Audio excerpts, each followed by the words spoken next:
Welcome to the Banned and Censored Animations Iceberg. In today's video, we are going to be taking a look back at all of the cartoons, animated films, and just all around animations that companies have tried their very best to cover up. From racially motivated animations to extremely controversial imagery to just episodes of cartoons that didn't really age well. You'll be able to find it on today's video. Longtime viewers of this channel will know that this series started over 9 months ago, with the finale coming out around 2 weeks ago.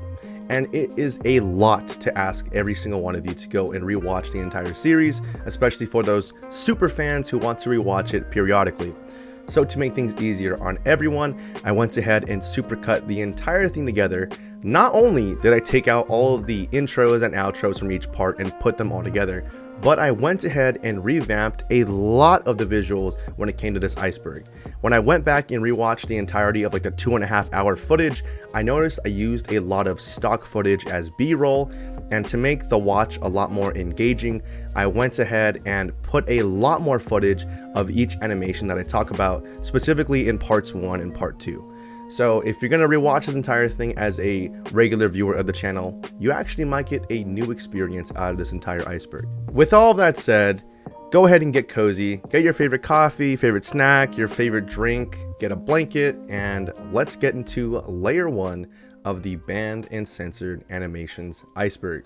Layer 1 is full of very obvious censored animations. Most of these cartoons were banned due to very obvious controversial subject matter that needed to be omitted after they initially aired.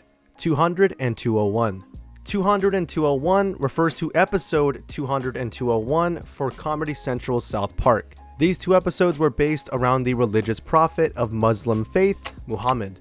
This might not sound like a huge deal right off the bat, but we need to give some much needed backstory. Back in 2005, a Danish newspaper posted a cartoon that depicted Muhammad in a rather unflattering way. This single cartoon comic led to global riots and numerous death threats towards the paper. Now you might be thinking that that reaction to that cartoon coming out is a bit much, but in Islam traditions, the Prophet Muhammad is not allowed to be depicted in any way, shape, or form. Despite these outcries from the public and all of the backlash that they got, the paper did not back down and still kept the papers out. And this is what led to the creation of episode 200 and 201. These episodes are mainly focused on censorship. The main issue that is the focal point of these two episodes is the town of South Park being put into a position where they are forced to show Muhammad uncensored to the world.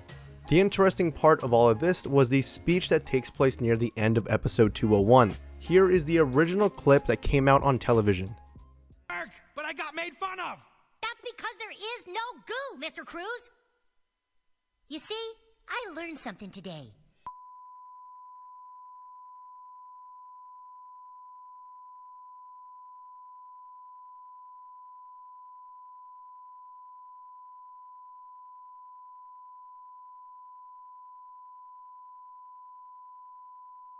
That's right.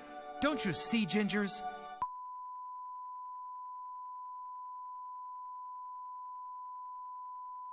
That's right, friends. You might have just watched that and assumed that those long bleeps were part of the joke. The joke here is obviously trying to mock censorship, but those bleeps you heard were actual bleeps put in by Comedy Central. The original speech done by these three characters were fully bleeped out by the higher-ups at Comedy Central, but thankfully someone out there managed to get the original scene uncensored. Here is the original episode as it was meant to be seen in all its glory. Reiner, you said the goo machine would work, but I got made fun of! That's because there is no goo, Mr. Cruz! You see, I learned something today. Throughout this whole ordeal, we've all wanted to show things that we weren't allowed to show. But it wasn't because of some magic goo. It was because of the magical power of threatening people with violence. That's obviously the only true power. If there's anything we've all learned, it's that terrorizing people works. That's right. Don't you see, Gingers? If you don't want to be made fun of anymore, all you need are guns and bombs to get people to stop. That's right, friends. All you need to do is instill fear and be willing to hurt people. and you can get whatever you want. The only true power is violence. The team at Comedy Central felt the need to put the original bleeps in the first airing of the episode because they were afraid of getting death threats leveled against the show's creators, as well as the entire staff behind South Park. So, due to all the heat that they thought they might have gotten, they chose to bleep out the entire speech by those three characters, and thankfully, nothing ever came of it. Post 9/11 bans. This just refers to the numerous changes to cartoons that were made after the attack on the World Trade Center on September 11th. Most of the changes that were made were just removing episodes or depictions of terrorism of any sorts in any kind of cartoon. For example, there was an episode of an old Disney show called Talespin, which primarily focused on terrorism. This episode centered around the main character Baloo being told to deliver what he thinks is a gift to the leader of a neighboring country. Unbeknownst to Baloo, this present is actually a bomb that was planted in the hopes of sparking a war. This episode aired well over 10 years before the 9/11 attack, and as soon as the 9/11 attacks happened, the episode was immediately pulled. However, it was still periodically shown on Disney XD. Another episode pulled from TV was the episode of Pokemon Tentacool and Tentacruel, which depicts various scenes of buildings being destroyed by the giant Pokemon. This actually leads me to the next banned animation, Electric Soldier Porygon. There was an episode of Pokemon that aired back in December 16th of 1997, only in Japan. This episode became infamous because of how one scene caused over 700 people watching the show to suffer from epileptic seizures. This happened due to the flashing strobe effect that they used during this scene where Pikachu shoots a lightning bolt at a Porygon. What you are watching is an 80% slowed down version, so no need to worry about getting any epileptic seizures. The show actually went into a major hiatus after this episode aired, as the bad press and negative attention received was way too much for them to handle at the time. This episode of Pokemon has never been commercially released or rebroadcasted anywhere in the world, but a link to the original will be in the description below. However, I highly advise you to watch at your own risk. LGBT Representation. I'm not going to talk about this one too much because you guys will see throughout the entire Iceberg, there's kind of a lot of these censorships that happen due to gay or lesbian references being made in cartoons. Just one example that immediately popped into my head when regarding this was the episode of Arthur that took news headlines when it came out. The 22nd season premiere opened with a same-sex marriage being depicted, which notably caused a lot of controversy. A lot of people were upset because in 21 other seasons, there was no hint of LGBT, and a lot of people just really took a disliking towards this season premiere. A ton of other shows have started doing this as well, such as Steven Universe and Adventure Time. I'm not really sure why this is in its own tier by itself, but I figured I'd talk about it. But you guys will see later down on the list that there's a lot of episodes that got banned due to LGBT representation. If this was referring to something else though, feel free to correct me in the comments. There might have been something big here that I was just too lazy to research, so please let me know in the comments. Der Fuhrer's Face. Der Fuhrer's Face is an old animated cartoon by Walt Disney that starred Donald Duck. The main focus of this film was to be an anti-Nazi propaganda film for the American war effort. This makes sense as it came out during 1943, which we should all know is during one of the years in which World War II took place. The film itself goes through the daily life of Donald Duck living under the dictatorship of Hitler. And it's not like they used a parody or lookalike character, it's literally just Hitler. Donald wakes up and is shown being under 24/7 surveillance. Now, the really disturbing part of this video is the lengths at which Donald goes to feel normal. His morning breakfast isn't even breakfast. He grabs his coffee from this secret safe, presumably to keep it a secret from the German soldiers that would later invade his home. He sprays this bacon and egg perfume into his mouth and cuts a wooden piece of bread off for breakfast. The short is propaganda, so it's just trying its best to shove down your throat how bad the Nazi party is. Clearly here we see that even Donald just waking up and eating breakfast is somewhat of a chore. We then see Donald working in a weapons factory building these big bullets and missiles. While he's working on the conveyor belt line, he is being told to continuously say "Hail Hitler" over and over. This short ends with Donald Duck freaking out, spiraling into further madness when all of a sudden he wakes up from his dream into his normal bed in the United States. And we know he's in the United States because if his United States PJs were not enough information, he straight up says to end the entire film off, "Boy, am I glad to be inside the United States of America." I honestly really think that this film shouldn't be frowned upon. This is obviously quite offensive propaganda, but it's just one of those things that was a byproduct of the time it came out in, and to me at least, it serves as a piece of history. I wish that Disney would just acknowledge their past more often when it comes to this type of stuff instead of trying to cover it up. I doubt anyone watches this nowadays and thinks, damn, Disney must have some secret plan to brainwash us, but alas, this is on the list because Disney has tried their very best to take away any information or ban this cartoon altogether, but like everything else on the internet, it still remains on YouTube for many to view it. This brings us to Layer 2. Layer 2 involves more obscure and random reasons for censoring episodes. I would say aside from the first entry on Layer 2, most of it seems to lean away from the controversial subject matter and instead are just episodes that had some unfortunate mistakes in them. Steven Universe.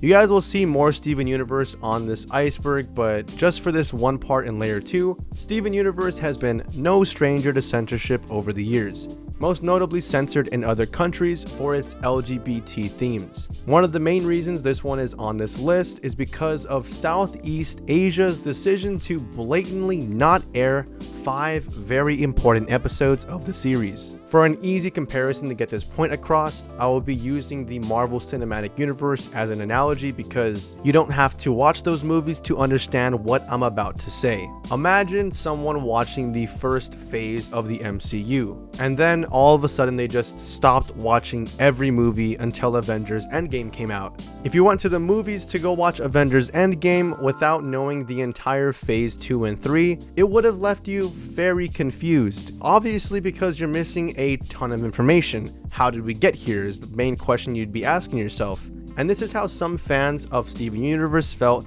that live in Southeast Asia. There were 5 very important episodes that were just completely glossed over because of the major LGBT themes within them. With one of the episodes being primarily focused on 2 gay characters getting married, there are also smaller censored moments such as the fusion dance between Pearl and Rose. In this instance, the UK cut out a good 5 to 10 seconds of the dance because it was deemed to be too sexualized, which honestly felt like a slap in the face because there are many other sexualized moments that have remained in the show. It feels as though they just cherry pick moments that bother them and then choose to censor it. Mr. Skinnylegs. This is one of the few censored animations on the list that I felt needed to actually be censored. Mr. Skinnylegs refers to an episode of the same name of the popular kids show Peppa Pig. The main focus of this episode was on Peppa befriending this spider. This episode was banned almost immediately, but only in Australia. The reasoning for this was people did not want children to watch this episode and think that the spiders in their homes were friendly enough to befriend in the same way that Peppa did. This makes way more sense when you realize just how many dangerous spiders live in Australia and how common it is for them to find their way into any household. The episode remains banned in Australia, and I honestly feel like it's well deserved. I can totally see a kid watching the episode, seeing a spider in their room, and walking up to it thinking that it won't harm them. Rude Removal. Rude Removal is an episode of Dexter's Laboratory that, to my knowledge, was released for a short amount of time, but was quickly taken off the air due to the amount of swearing insinuated in the episode. This one centered around Dexter's new invention, the Rude Removal Machine. This machine would take all of the rudeness from a person and extract it, leaving behind a genuinely nice individual. The main issues that a lot of parents had with this episode were the controversial title card, which shows Dee Dee flipping the bird and shows Dexter bare ass mooning the audience. What happens in the episode also made parents very upset. It starts off with Dexter and Dee Dee arguing about who's more rude than the other. In the midst of their fight, they end up inside the Rude Removal Machine together.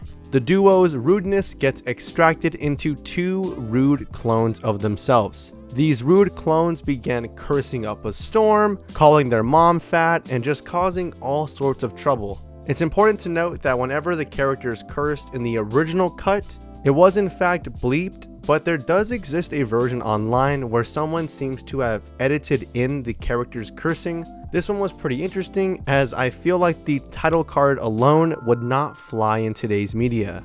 If you want to watch it yourself, I'll leave a link to what I believe is the edited version below. The Loud House. There are several episodes and scenes that have been censored from the Nickelodeon show, The Loud House. One disturbing scene that caught my attention was a potential deleted scene in which one of the characters brushed their teeth too hard and their gums started bleeding. What you're watching isn't the actual scene, but a mere recreation of what it might have looked like. This one was scrapped before it came to fruition. Here's what it looked like on the original storyboard.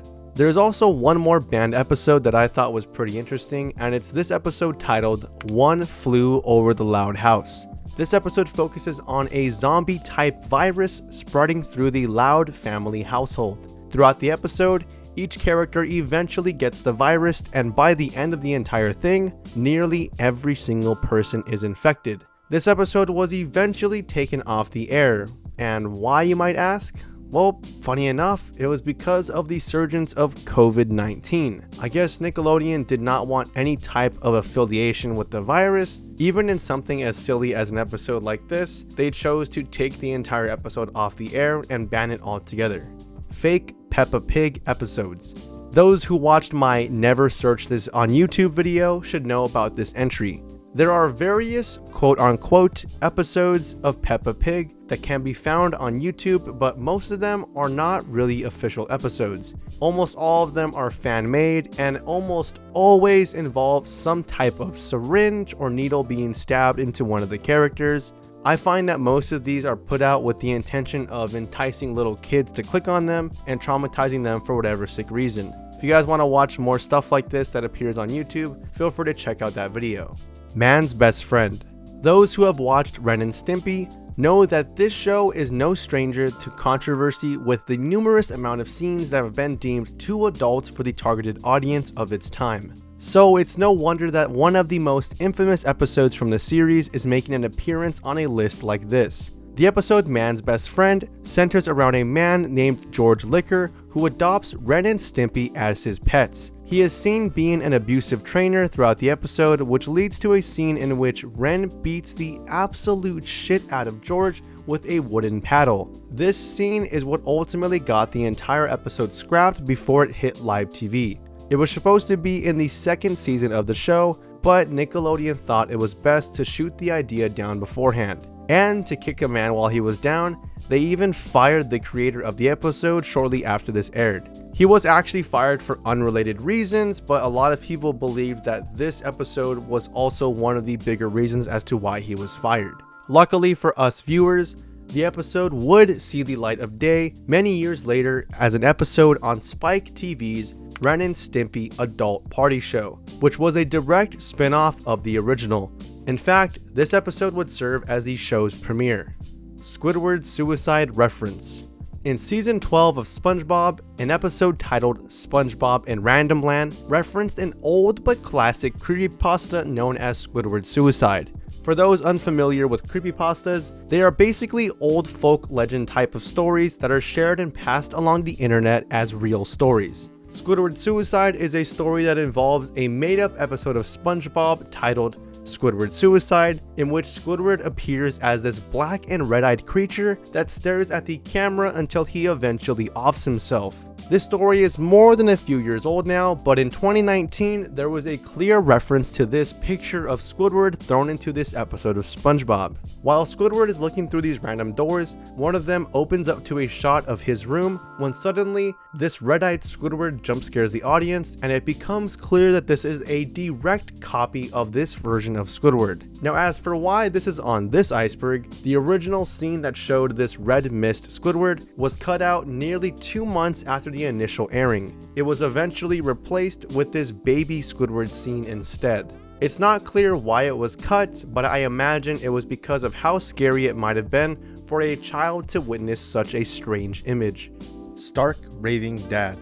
Stark Raving Dad is one of the most wholesome episodes of Simpsons, which begs the question, why has it been removed from platforms like Disney+? The main reason for this episode being banned is due to the episode being about Michael Jackson. Most of the heat from this episode came after the Leaving Neverland documentary debuted, as it raised a lot of questions regarding Michael Jackson's involvement with sexual abuse against minors.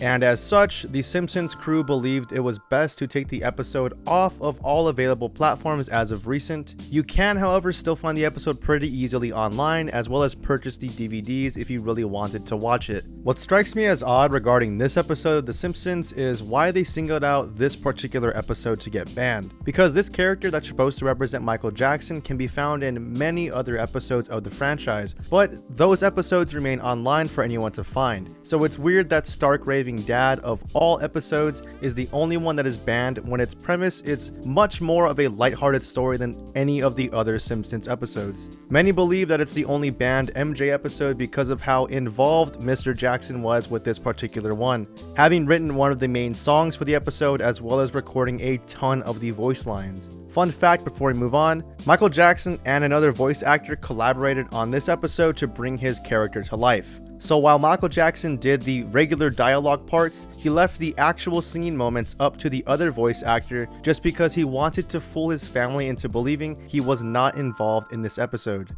Turban Cowboy. March 17th, 2013 marks the date of a rather unfortunate coincidence with the show Family Guy. In season 11, an episode titled Turban Cowboy aired. There is one particular scene that got this episode removed and banned. During one of those classic cutaway gags that Family Guy is super infamous for, Peter commits mass murder at a Boston Marathon by plowing his car through all the runners. Almost a month after this episode's air, the Boston Marathon bombings took place, which prompted Fox to completely remove Turban Cowboy from being broadcasted to any platforms at all. This is truly a major unfortunate coincidence that I don't think anyone could have seen coming, and to add fuel to the fire, conspiracy theorists began spreading rumors that Family Guy somehow planned the Boston Marathon bombings and used Turban Cowboy as a foreshadowing of those events. Whether that's true or not is up for you to decide. Big Brother Caillou. In an episode of Caillou titled Big Brother Caillou, there is a short scene in which Caillou pinches the cheeks of his little sister Rosie. He pinches them super hard, which obviously hurts the baby and makes her cry a ton. Now, producers believe this scene to be way too violent for younger audiences, so they decided to cut the scene altogether from future airings. And in some areas, the episode was just flat out banned. To me, this seemed counterproductive as I took this scene as an example of what not to do with younger siblings, but I guess that point just flew over the heads of whoever brought the hammer down on this episode. This will move us on to layer 3.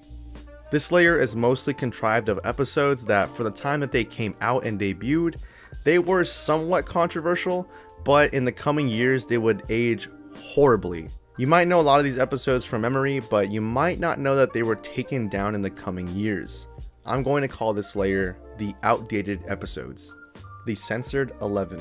The Censored 11 refers to 11 controversial cartoons that were produced by Warner Brothers and made from the 1930s all the way to the 1950s. Now, it's important to note that all 11 of the cartoons were not banned or censored until nearly the year 1986, when ownership of the cartoons turned over to somebody else that wanted them censored. Ted Turner ended up acquiring the rights in 1986 to any pre-1950 Warner Brothers production, and rightfully so ended up banning all of these cartoons in their entirety.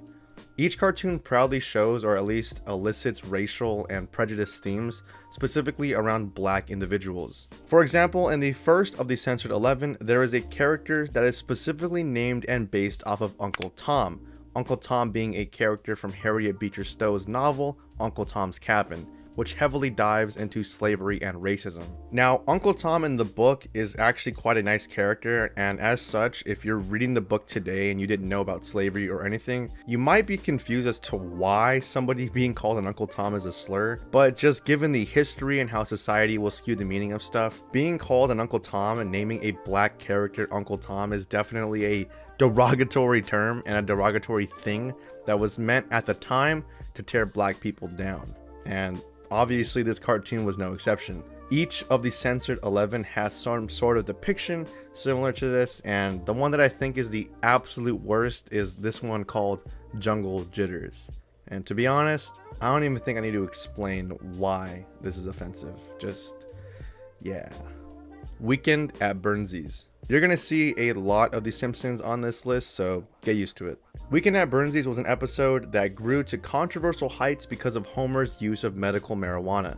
In the episode, Homer gets attacked by a murder of crows and is prescribed medical marijuana to deal with the injury. The weed obviously starts altering Homer's personality and begins to affect different aspects of his daily life. For example, at Homer's work, Homer is quickly promoted after having a stoner's reaction to one of Mr. Burns' terrible jokes. There are also a few moments here and there where he interacts with neighbors and family stoned, such as the part where he listens to Ned Flanders basically describe the entire Bible to him and has like an entire revelation about it.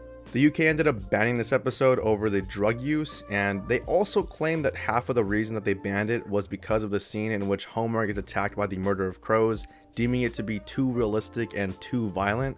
But personally, I think that that was just a PR save and they wanted some other reason besides the use of medical marijuana to be the reason for it to be banned, but that's just my 2 cents. It's actually kind of funny that this episode got censored because the creators have come out since and explained that the entire point of the episode was to spark discussion and give an unbiased look at both sides of the medical marijuana use argument, because there are parts of the episode where Homer does genuinely benefit from using the marijuana, but there's also parts where he clearly hurts or affects his family in a negative way. And for those living in 2022 that are confused as to why, medical marijuana is like such a huge deal, because we don't see that much nowadays, but you gotta remember that this was the early 2000s. The idea of legalizing marijuana was still pretty new, and as such, it was still a controversial subject to basically make an episode about. The episode also tackled other issues such as genetically modified foods, as in the beginning of the episode when the famous crow attack happens.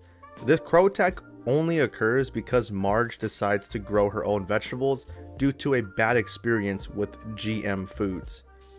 Blame It on Lisa. Blame It on Lisa is the 15th episode of season 13. Its original air date was March 31st of 2002, and in this episode, the Simpsons family finds themselves in Rio de Janeiro. They're over here in search of a Brazilian orphan that Lisa is sponsoring in this episode.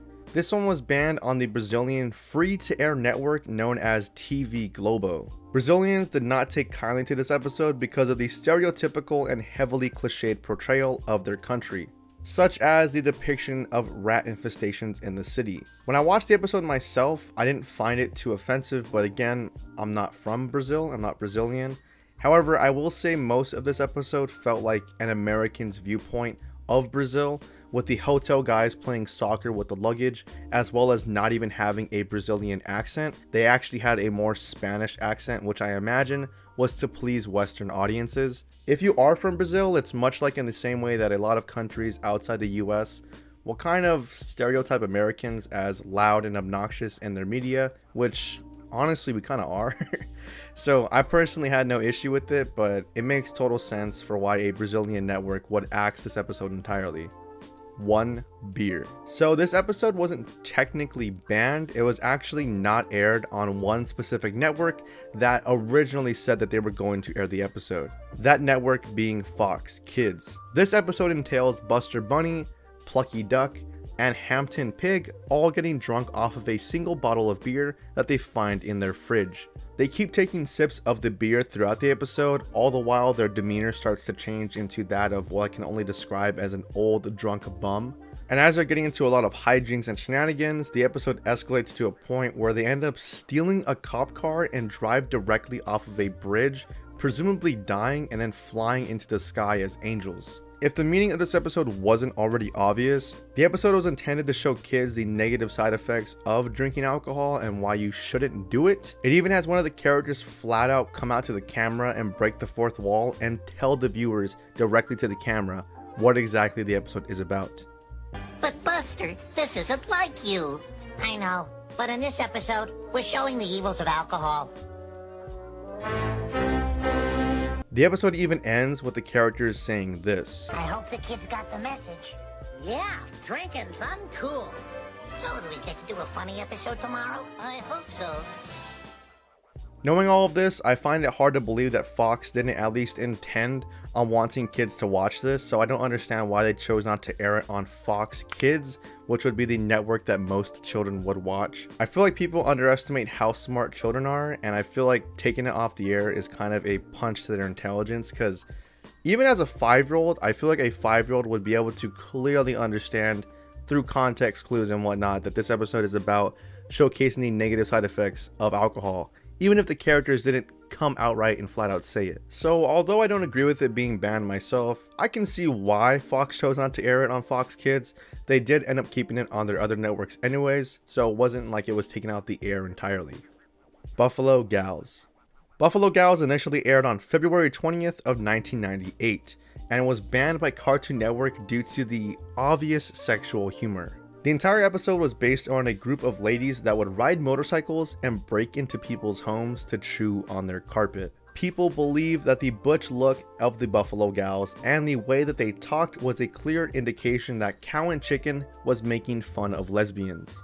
For this reason, the episode was only aired one time and was banned by the network thereafter. Although finding footage of this episode was pretty easy, as it's like the first thing that pops up on Google, it's mysteriously not on YouTube, which kind of scares me to the point that I'm afraid to put this video out because I don't know if just having the background footage will get this entire thing taken down. But if you're watching this right now, then I guess that means it somehow made it through. The Cartridge Family. This episode of The Simpsons aired in 1997 as a part of its 9th season. It was initially met with skepticism from the UK to the point where it was deemed too controversial to broadcast in that area. This episode centered around Homer purchasing a gun to protect his family and appears to be a commentary on how easy it is for someone like Homer to get their hands on a gun.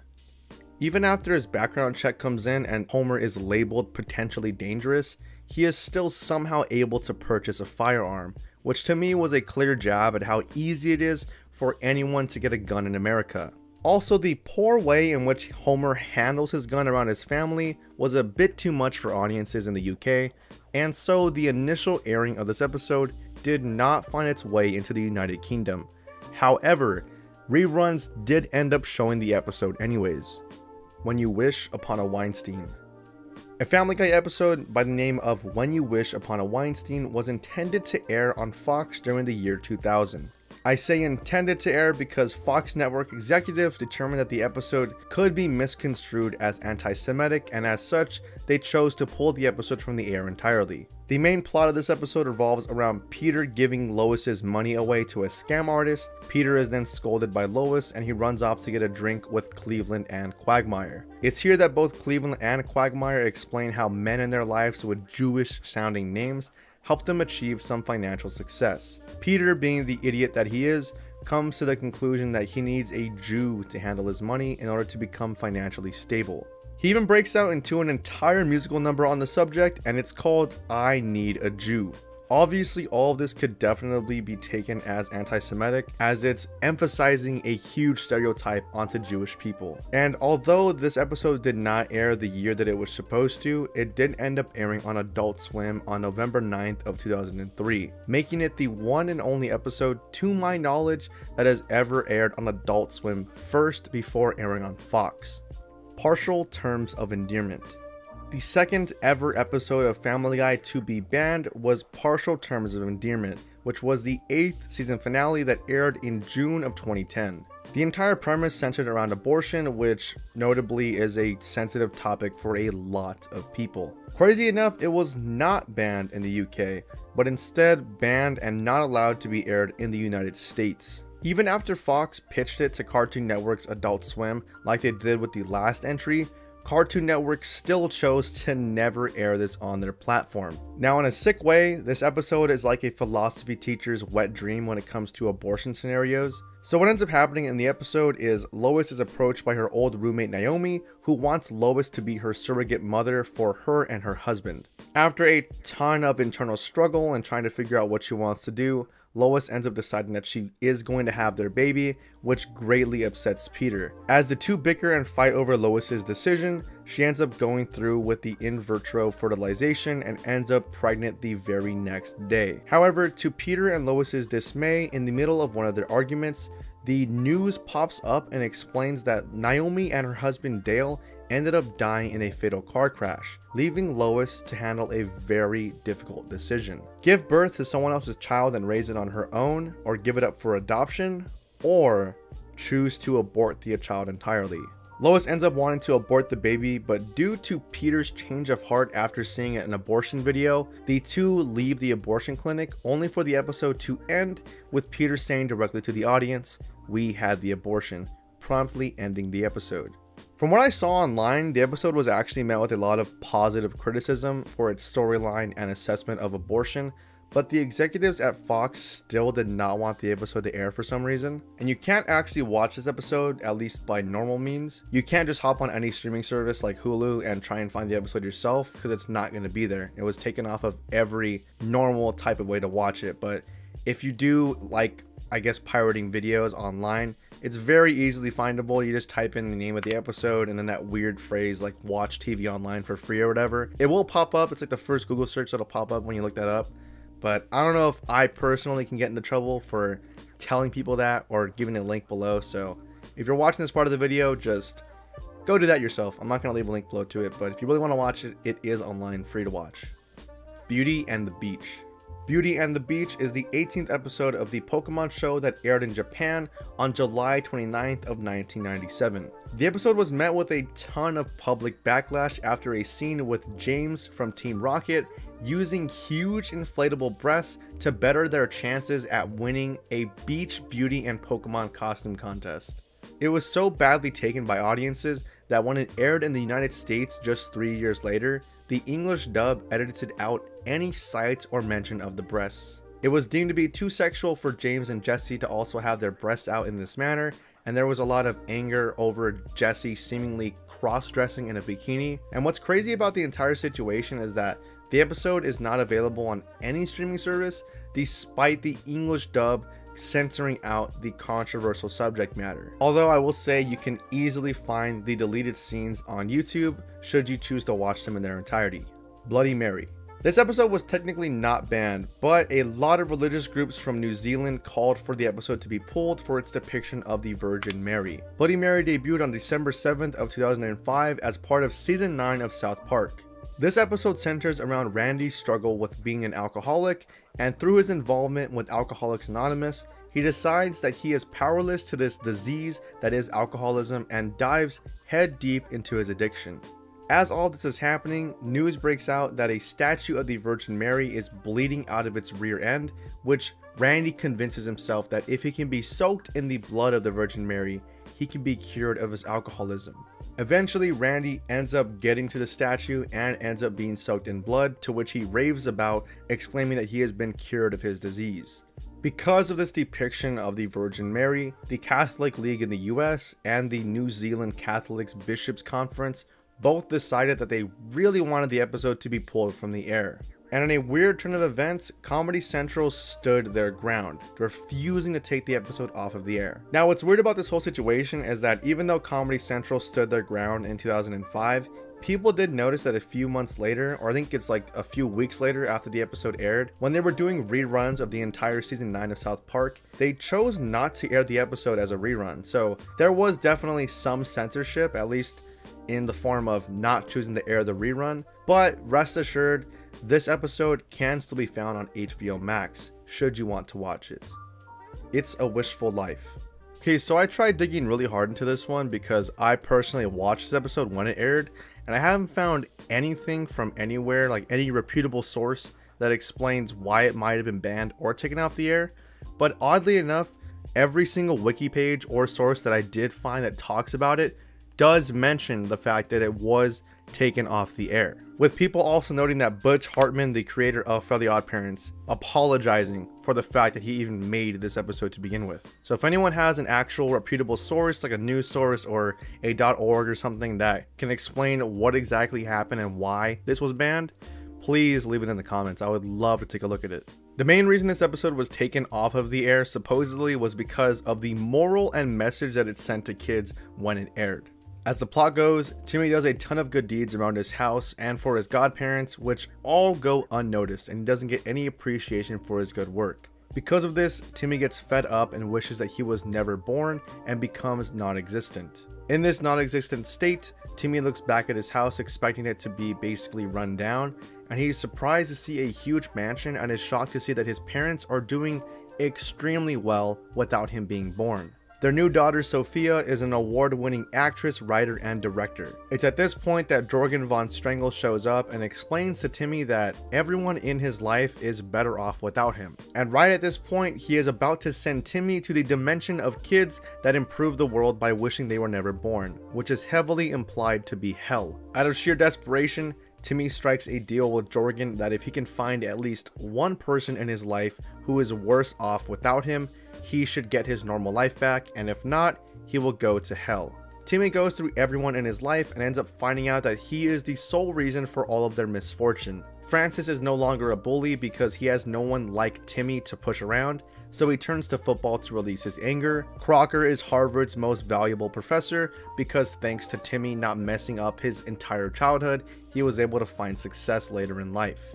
AJ is no longer bald and ended up starting college earlier because Timmy wasn't holding him back, and basically all of these lives and more were affected by Timmy's sheer existence.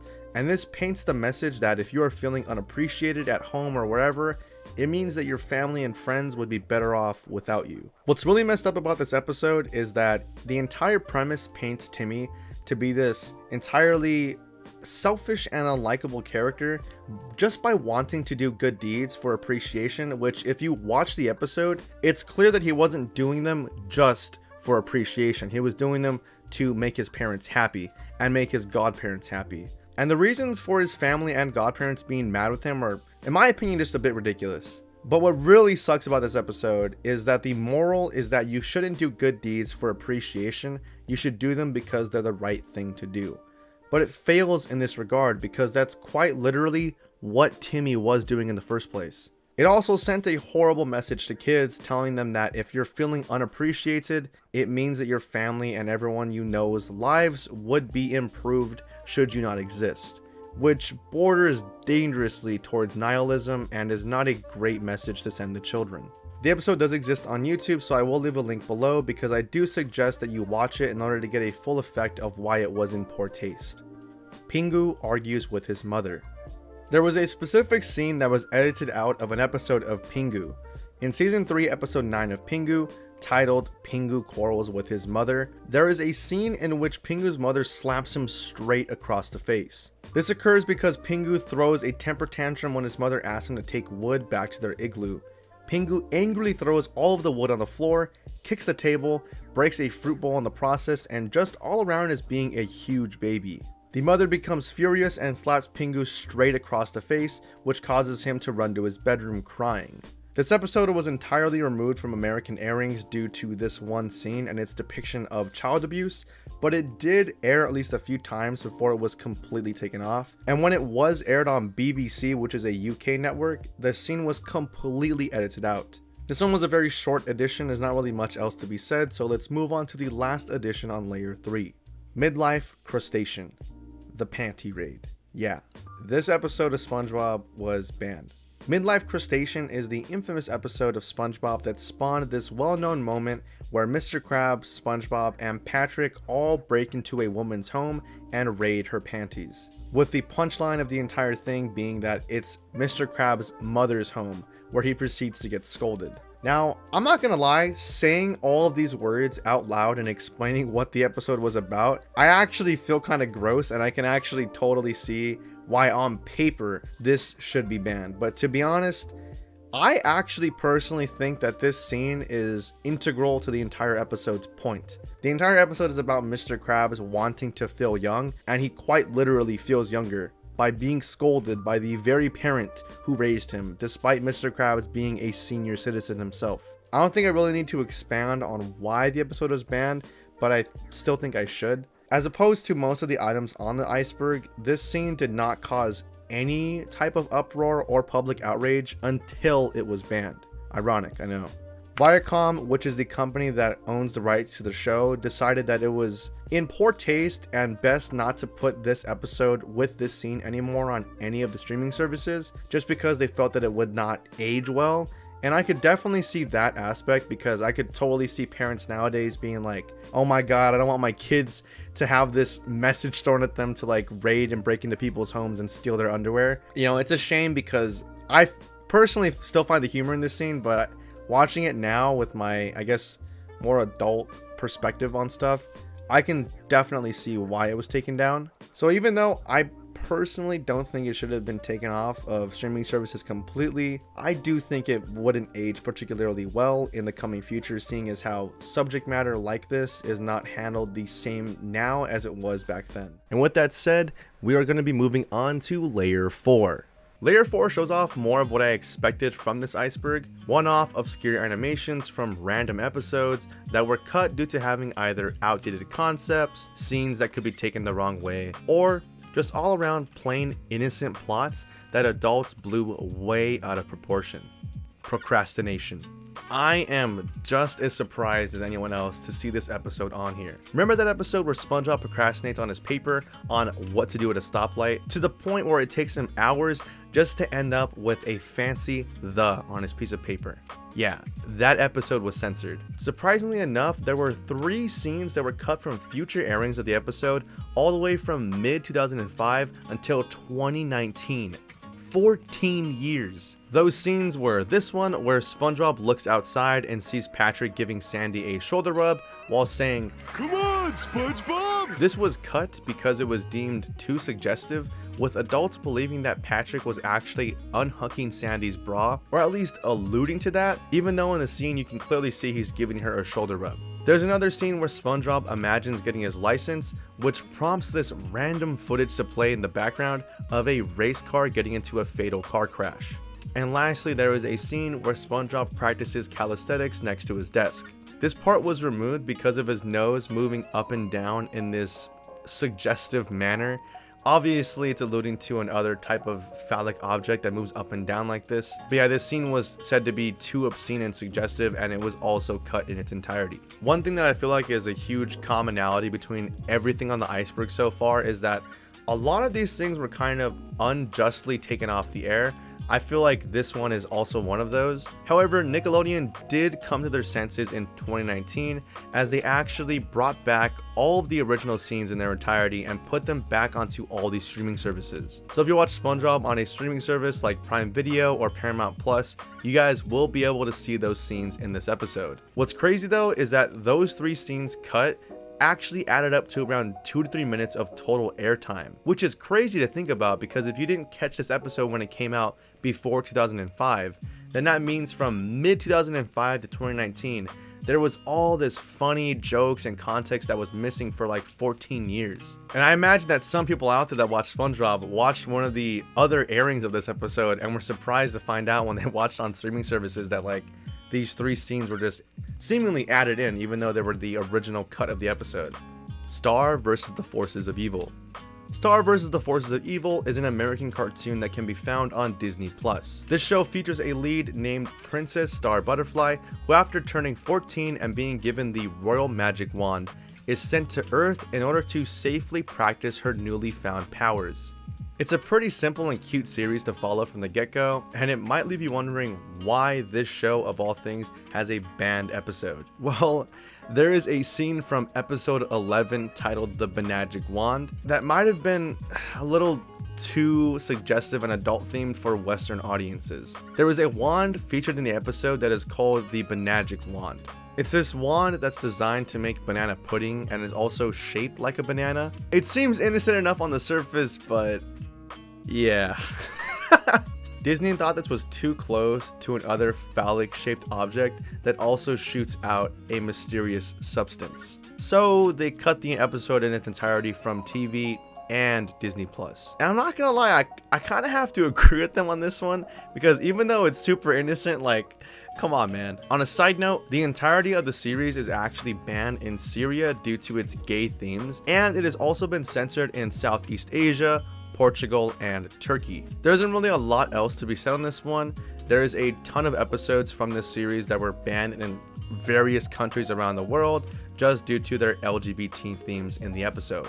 However, I think the Magic Wand incident is the most notable episode when referring to banned or censored animations on this show. Moms I'd Like to Forget. Moms I'd Like to Forget is the 10th episode of season 22 of The Simpsons. This one originally aired on Fox in January of 2011. This entire episode was centered around Marge reconnecting with an old group of moms that she used to be friends with. Throughout the entire episode, it alludes heavily to lesbian themes with the moms and Marge. And the reason the episode was actually banned was because of a scene towards the end of the episode where after Marge leaves her friends, these three women inexplicably begin to make out with each other. This scene has since been removed from airings on any Fox or Fox affiliate channels. There's also a somewhat less controversial scene where Bart blows up these fireworks, which was banned and censored in UK broadcasts of the episode. What's neat about this entry though is that it does still seem to be intact on Disney+. The Mask of Matches Malone. This is an episode of Batman the Brave and the Bold that was not aired in the US due to a scene where a group of ladies do a very sexual song and dance. The group that does this is called the Birds of Prey, which is made up of the Black Canary, Catwoman, and the Huntress. After watching the scene, I really don't exactly understand why this was banned in the US. It didn't really strike me as sexual at all, and that's me watching it as an adult. Of course, if you watch it yourself, there are all kinds of innuendos and more adult punchlines in the lyrics. But as for the visuals, I just don't think it was ban worthy. I will say this episode did air internationally, but it was specifically banned in the US due to an outrage from parents and guardians that protested the song due to its lyrics and somewhat suggestive visuals. See Me, Feel Me, Know Me. An episode of the Powerpuff Girls titled See Me, Feel Me, Know Me was banned due to it somehow having a relation to religious imagery. For example, there was this character that looks eerily similar to Jesus Christ, and earlier in the episode, there is this scene with destroyed burning buildings. Some people mistook these metal broken beams as crosses and thought it was a metaphor for burning the cross, which, if you're unaware, is a huge no-no in the Christian and Catholic community. Also, there is another scene that is reminiscent of the Porygon episode of Pokemon, which was controversial due to the strobe light effect that it had. For these reasons, the episode was pulled and banned in the United States on February 27th of 2004. It eventually did make its way back into the US nearly 5 years later in 2009, when a complete DVD box set was released that included the episode. And it has since been made available on Netflix and Hulu, but strangely enough, the episode is not available on HBO Max. Leapfrogs.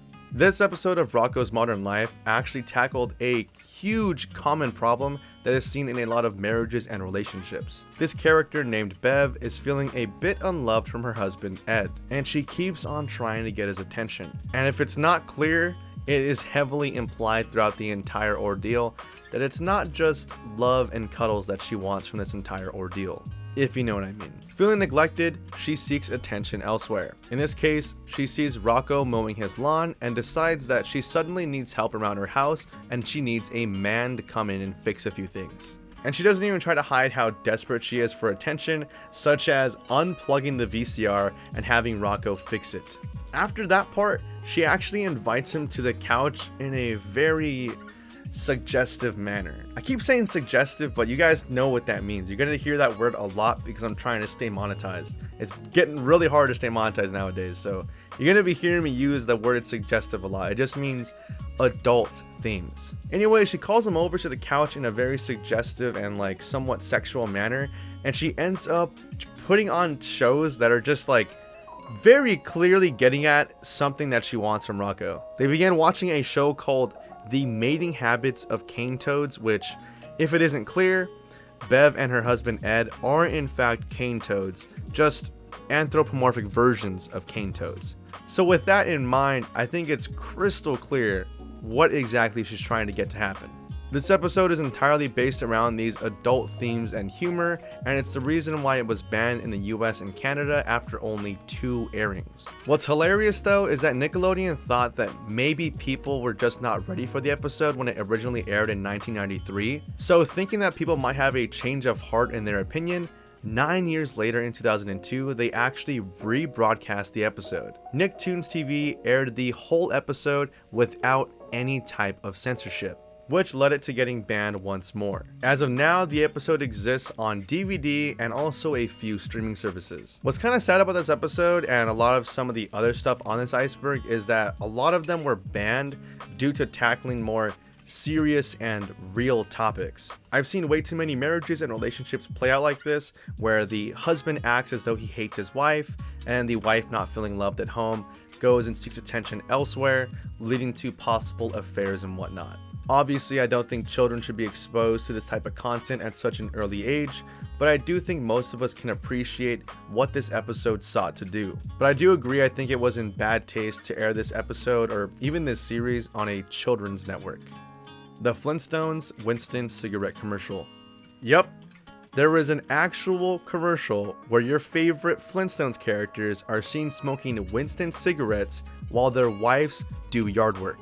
And it wasn't just one commercial, not two commercials, but like 6 different commercials that aired in the 1960s on ABC. The most infamous one was a commercial where their wives were doing yard work and general housework while the men sat back and enjoyed a pack of smokes. There's no way in hell you could get away with doing this type of commercial branding nowadays. Imagine cartoon icons like Mickey Mouse or SpongeBob advertising alcohol. It just doesn't sit right with me, and it didn't sit right with a lot of people even during that time. And it also just doesn't even make sense to use children icons to sell adult products, because the only people that are going to be receptive to that type of advertisement are children. And the fact that smoking is detrimental to your health and they were basically advertising it to children, it's completely obvious as to why this was taken off the air, as promoting that type of lifestyle to young impressionable kids is not the smartest idea. This is why the commercials only lasted so long and why they are seen as completely outdated by today's standards. In the same vein as the Donald Duck cartoon, these commercials were simply a product of their time. But even then, it's just crazy that some network executive thought this was a good idea. This is a piece of history because if you really think about it, this has to be one of the few times where an actual character from children's cartoons can be seen advertising this type of stuff. I know there's other ones out there, but this is just one of the more notable ones. That will bring us to Layer 5. Layer 5 contains more odd subject matter, from cartoon characters possibly doing drugs to tackling racial issues in the US. And no better place to start than with a very old yet classic cartoon, The Littlest Tramp. The main plot of this episode of Mighty Mouse entails a lady that is selling flowers that keeps getting undermined by this rich businessman. During one of these interactions, the businessman ends up crushing one of the flowers from the lady, and Mighty Mouse takes the ashes from the flower and stuffs them in his pocket. Then later in the episode, when Mighty Mouse takes out this crustacean, this happens. He takes out the ashes from earlier, thinking fondly of the flower girl, and proceeds to sniff them, but ends up snorting them up his nose. This scene was the source of controversy before it even aired. Editor Tom Klein brought up this issue in board meetings, claiming that the scene looked too similar to another addictive substance that people snort up their nose: cocaine. Ralph Bakshi, the main producer of Mighty Mouse, was approached by tons of employees expressing their concern over this, and despite him believing that they were being too paranoid and overreacting, he ended up allowing them to cut the scene. However, the senior director at the time, John Cristofalusi, believed that the scene was harmless, and following this advice, the team decided to air the episode after it was approved by network executives. And it initially aired without any controversy on Halloween in 1987. But a little less than 8 months later, on June 8th of 1988, the head of the American Family Association, Donald Wildman, alleged that the episode did in fact depict cocaine usage, which sparked a media frenzy. For this next part to make sense, you have to understand that Ralph Bakshi, who is the main producer of Mighty Mouse, also is notable for creating one adult film titled Fritz the Cat. The AFA used Bakshi's Fritz the Cat creation against him, insinuating that it was an example of his lustful mind, explaining that if someone can make that film, then they could certainly be trying their best to add adult-oriented scenes into their cartoons. And in corporate fashion, they completely missed the mark on what Fritz the Cat was actually trying to do. Fritz the Cat was a commentary and satire on the American college life of that era, the free love movement, racial issues, and served to criticize politics of the time. What's wild is that the AFA accused CBS of, and I quote, hiring a known worker in the adult industry to do this cartoon for children, and then allowed him to insert a scene where the cartoon hero is shown doing cocaine. Ralph ended up defending himself by basically saying that you could go to any cartoon of that era, pick out a few still images, and spin the story in a way that you would get the same impression. Here is exactly what he said after this. I despise drugs. I would be out of my mind to show a cartoon character snorting that in a cartoon. Another quote from him reads, Mighty Mouse was happy after smelling the flowers because it helped him remember the little girl who sold it to him fondly. But even if you're right, their accusations became part of the air we breathe. That's why I cut the scene.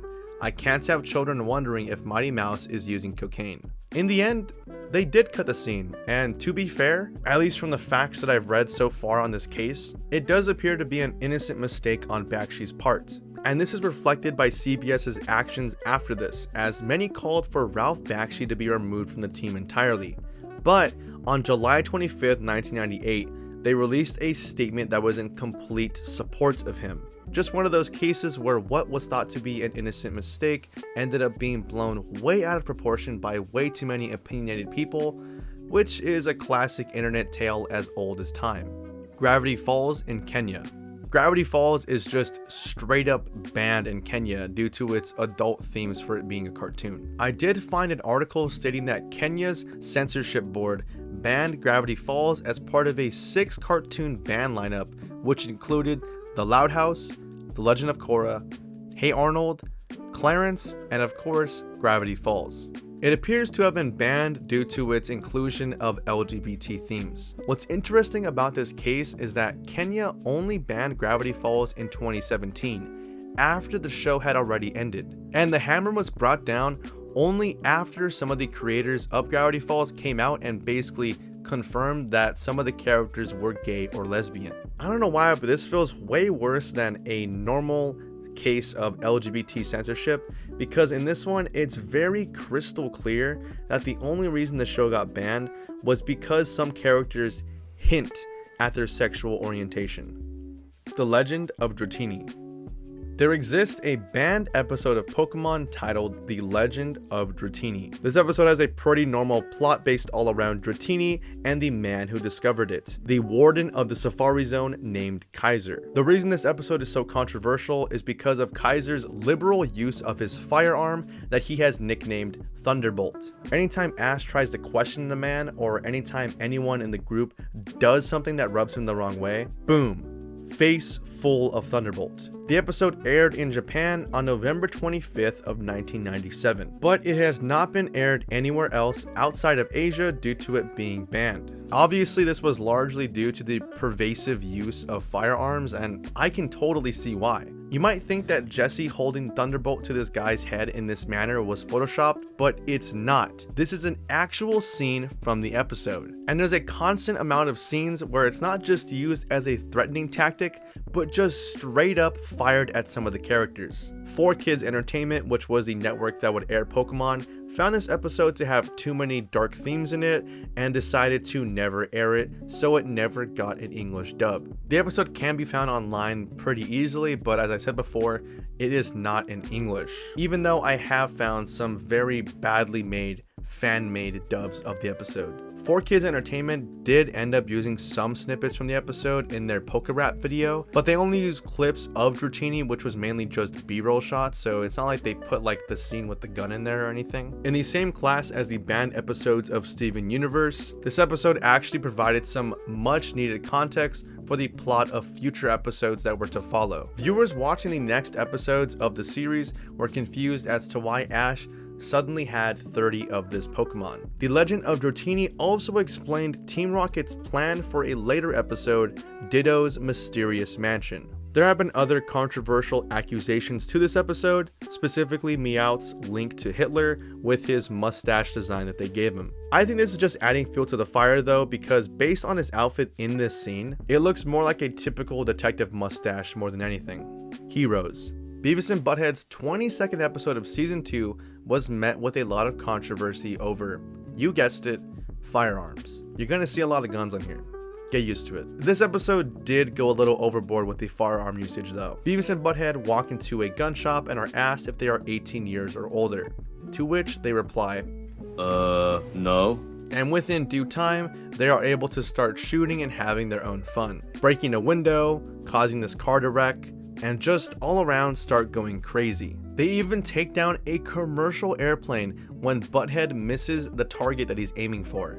And what's kind of disturbing about this scene is that they end up just leaving the victims in the plane to seemingly die, even when they are clearly begging for them to help. I don't think this really requires any further explanation as to why it was banned, because I feel like most people can understand why this wouldn't be a good look for any network airing cartoons. Even for MTV standards, this was a bit out there and controversial for the time that it came out. One thing I wanted to touch on though before I move on was how hard it was to find this episode through conventional means. On Paramount Plus, there doesn't appear to be any episodes before season 3, and even after season 3, there's also a ton of episodes missing. Of course, you can still find them pretty easily on Google if you search hard enough, but I assume Beavis and Butthead was so mainstream that it would be the easiest thing to find clips on, but I guess I was wrong. I imagine some of the episodes are either missing due to them not being vaulted correctly, or just due to controversies that I'm just unaware of, because this show does have a ton of adult themes in it. The hunger strike.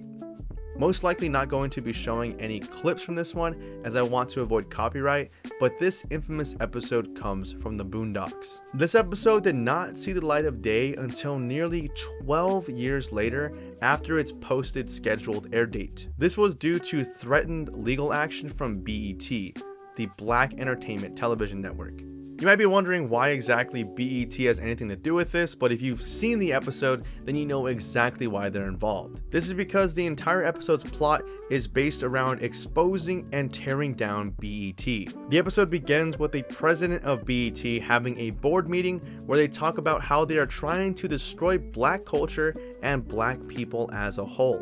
In retaliation, Huey begins a hunger strike that will not end until BET shuts their network down. To outsiders that might have not seen the Boondocks or are not familiar with the Boondocks' history with BET, you still might be confused as to why a real-life network is involved in this fictional cartoon episode. The creator of the Boondocks, Aaron McGruder, is a vocal opponent of black entertainment television. Based on the episode, it's clear that the creators of the Boondocks feel as though BET is to blame for dumbing down black culture and boiling them down to clear stereotypes. And this episode, along with another episode titled Uncle Ruckus Reality Show, are the culmination of their opinion on BET.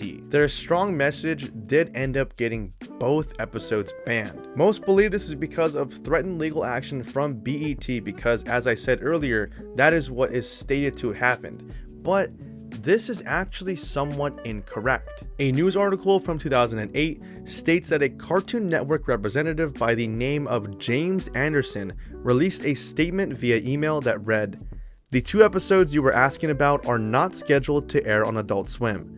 We really have no further comment, but you should know that neither Turner nor Adult Swim were contacted by BET, Miss Lee, or Mr. Hudlin." For those unaware, Turner is the parent company that owns Cartoon Network and Adult Swim, and if we choose to believe the spokesman, it does appear that the episode was pulled for other reasons. What those reasons were unclear, but the episode did eventually broadcast on May 29th of 2020 and had a DVD release with some additional commentary from Magruder about the episode's creation. The Garbage Pail Kids cartoon. This is one of the few things on the iceberg that, for one, I didn't know existed, and 2, was unjustifiably taken off the air. To explain this, we have to take a journey back into the 1980s, specifically to this man, Art Spiegelman. Art created the notorious and historical work Mouse, which in my opinion is a very important comic that is a non-fiction graphic novel about Art's father's experience as a Holocaust survivor. Honestly, this novel could have its own video on it in the future, and I do plan on making one. The graphic novel became so popular in its heyday that it was even taught in schools for a time. The reason I even bothered mentioning this is because the notoriety from his work on Mouse led to him creating another project known as the Garbage Pail Kids. If you have a parent born in the late 1970s or the 1980s, then they're going to be hit with a wave of nostalgia when they hear about the Garbage Pail Kids. These trading cards are super infamous among children that were born around this era. They appeared all throughout the news during this time, showcasing how desperate children were to get their hands on some Garbage Pail Kids. Parents did not take too kindly to these cards because of the art style for each card, each one displaying some comical abnormality, deformity, or a painful fate or death with some hilarious wordplay, such as Atom Bomb or Tommy Gun. These cards were quickly banned all throughout schools, but with how popular they were at the time, it was a no-brainer to try and make a Garbage Pail Kids cartoon to capitalize off the sudden popularity of the brand. The cartoon was pitched and produced by 1987 and featured an odd cast of gross-looking kids with abilities to help others. The show wasn't really that bad, to be honest. It just appeared to be a normal kid show where these children use their special powers to assist those in need. The show actually didn't even end up airing at all in the United States, as it was pulled a few days before its scheduled air date, replacing the empty slot with extra episodes of the Muppet Babies. CBS removed the entire series from their schedule due to protests surrounding children's television around the time, and since Garbage Pail Kids already had enough controversy when they were just simple trading cards, they did not want to add fuel to the fire, with some people believing the show appeared to ridicule the disabled and glorified violence, despite the show not even airing yet. I honestly feel like the censorship of the Garbage Pail Kids was a bit unwarranted, and the same goes for Art Spiegelman's famous novel Mouse, as that was also banned in 2022 in some schools. The cartoon did air everywhere else in the world, so it's not like it was completely unwatchable, just not watchable in the United States. Let me know if you also feel like the Garbage Pail Kids cartoon was banned unjustifiably. There is one other entry I'm supposed to go over on layer 5 titled Shoujo Tsubaki, but due to the content and the gore in that animation, I just don't think I would be able to get away with being monetized and adhere to ad guidelines on YouTube, so I've decided to probably make my own video on it. In fact, if you're watching this right now, I probably already have that video out, so go check that one out if you haven't already. And that will bring us to layer 6. Layer 6 is mostly contrived of episodes from cartoons that were just extremely obscure, and either due to their ties to real life events or bad representation of real life groups, had companies scurrying to get them off the air as quickly as possible. Comedians. To no one's surprise, yet another episode of Beavis and Butthead was censored and taken off the air. The episode in question comes from the first episode of season 3, titled Comedians. The plot involves the duo wanting to become comedians after they see a stand-up comedian's rich lifestyle. The two are convinced that they can become rich comedians themselves and decide to take their talents over to a local comedy club. They arrive at the club and both are booed off stage because of their lackluster jokes. Beavis attempts to juggle newspapers that are lit on fire. This leads to the club being burned down as the pair watch the fire spread, ending with them doing their iconic laugh as the fire ensues. On the surface, this episode doesn't really appear to be too controversial, but it gets much more serious given the allegations that happened after the episode aired. So around 1 month after MTV debuted this episode of Beavis and Butthead, there was a story that came out of a 5-year-old boy named Austin Messner who caused a very serious accident that led to the death of a family member. 5-year-old Austin, being, a little kid, got his hands on a lighter and somehow, from playing with it, managed to burn down his entire family's trailer. And the really sad and depressing part of this story is the fact that the fire took the 2-year-old sister's life. The reason that this story ties into Beavis and Butthead is because the mother of the children decided that she would claim that the episode is the reason as to why her kid even decided to do this in the first place, stating that the kid must have watched the part where Beavis lights the newspapers on fire and then lights the comedy club on fire, giving him the inspiration to do the same actions to his family's trailer.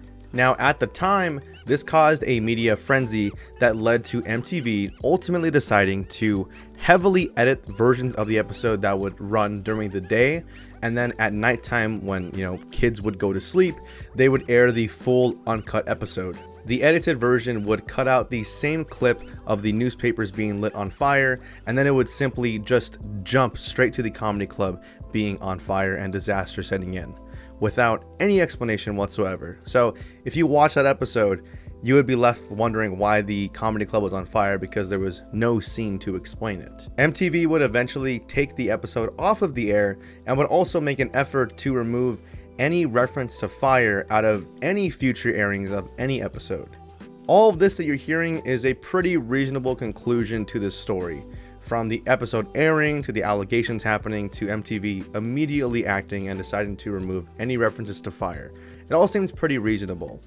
Until you realize that years later, they found out that the mother completely lied about her kids watching the show and then her kids using the show as inspiration to cause this accident to happen. A now grown-up Austin Messner explained in 2008, when he was 20 years old, that he literally never had cable because his drug addict mom could not afford it.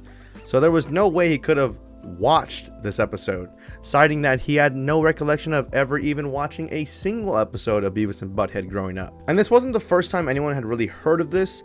During 1993, when the story was fresh, the neighbors of the kid that set the trailer on fire came forward stating the same exact thing, that they knew their family did not have cable, but for some reason during that decade, it never caught any attention until Austin came out and said it outright in 2008. Hey Arnold in Kenya. I believe I already mentioned this with the Gravity Falls incident, but there were 6 cartoons that were banned in Kenya, and Hey Arnold was among them. It was banned for a few reasons. Now, the first and biggest reason was that it was claimed to have been pushing an LGBTQ agenda. And the second reason was that the whatever entity or thing found that Hey Arnold should be banned believed that the grandfather in the series had too much of a phallic shaped head. And here is a picture to get across what exactly they thought they were saying. To be completely honest, these claims are a bit out there. I know that the show, for a fact, has come out and confirmed that some of the characters are gay, like the teacher, Mr. Simmons, but to say that the show is pushing an agenda just for having gay characters is a little bit of an overreaction, in my opinion. Regardless, the show remains banned in Kenya, even now, which is crazy because the show is wildly influential and iconic for being one of the few shows that just has a lot of complex story, complex characters, and emotionally driven plots that really hits you in the heartstrings when done well. And to lose out on all of that just because of a few issues you have with it kind of sucks, but hey, it's Kenya's loss, right? The Great Macgrady. This is overall a very serious episode from Arthur that centers around cancer. The school's lunch lady, Mrs. Macgrady, mysteriously vanishes from school one day. The kids notice her absence and begin to question why she's been missing. This is where the teacher known as Mr. Ratburn steps in and explains that Mrs. Macgrady has been gone from school because she got diagnosed with cancer. This leads many of the students to bring her gifts in the hopes of bringing her spirits up. That is everyone except for one kid named Francine, who for whatever reason seems to be very clearly upset over the entire situation, but not upset in like an angry way. It's upset in a more, oh my god, life is so unfair, I'm in like this despair mood kind of way. One of the kids tries cheering her up by giving her Lance Armstrong's email, urging her to contact him because Lance is a famous biker who managed to beat cancer and recover, and they think that by Francine contacting them, Lance will be able to convince her to not be in such a bad mood. Now, I personally felt like this placement of a celebrity was pretty random. Just to have like a celebrity from real life be brought into the show was a little weird, but nonetheless, Armstrong is contacted by Francine and manages to subside Francine's concern. In fact, the entire episode ends up ending with a pretty uplifting and heartwarming message. Francine holds a bike race that is designed to raise money for cancer research and turns out to be a massive success. At the end of the race, Francine sees Miss McGrady and explains how sorry she was for not visiting her, and then it concludes with Miss McGrady becoming healthy enough to return to class. Overall, this ended up being quite a wholesome episode of Arthur with some great educational awareness surrounding cancer, which begs the question, why is this episode on a list of banned and censored animations? Where is the controversy that got this episode banned? Well, if you know who Lance Armstrong is, might not be that big of a question. But if you don't, here's who this guy is. Lance Armstrong is essentially a very famous celebrity, and he became a famous celebrity after winning the Tour de France, pretty sure it's Tour de France. But regardless, he won this great bike race and ended up becoming a celebrity because of it. That, and also conjoined with the fact that he was a confirmed cancer survivor, and don't quote me on that, I'm not really entirely sure, did not research that myself, but I'm pretty sure he was an actual known cancer survivor. So he was a really good role model for kids. And this is why he ended up on Arthur, because they needed some kind of celebrity role model that had cancer to tie into this entire thing. But if you know who Lance Armstrong is now in 2023, you'll understand exactly why this episode got banned. It was revealed in the following years that he cheated to win the Tour de France, and it would be known as the Lance Armstrong doping case. Not only that, but the fact is he also ruined the lives of those who tried to expose him, or at least he attempted to ruin the lives of those who tried to expose him. So it's no wonder he ended up being the reason this episode was changed. The last known airing of this episode was August 20th of 2012, a few days before Armstrong was charged. Funny enough, the episode remained on streaming platforms fully intact until 2021, when a new version of the episode was released that changed the Armstrong storyline in favor of a new character named Uncle Slam, a professional wrestler who was used in the same exact way that Armstrong's character was, having been a cancer survivor that is brought in to change Francine's view on cancer treatment. That is essentially what exists of the episode today. And to leave you with a little comment about Lance Armstrong, just a little fun fact that I found out along the way. I'm pretty sure I read this in an article, and you can correct me if I'm wrong in the comments, but I'm pretty sure I read this little snippet in an article about his doping case. But apparently, allegedly, that one year, a lot of people were confirmed to be doing, basically just cheating. I'm trying not to use any buzzwords. But yeah, apparently a lot of people were cheating when they did this case.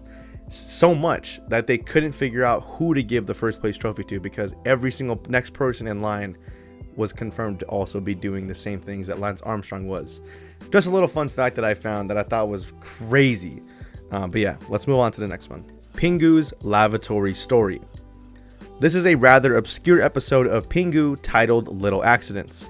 As the name would suggest, the entire episode is based around going pee in places that you probably shouldn't. Pingu and Pinga go grab a drink together, to which Pinga accidentally goes to the bathroom right there on the ground.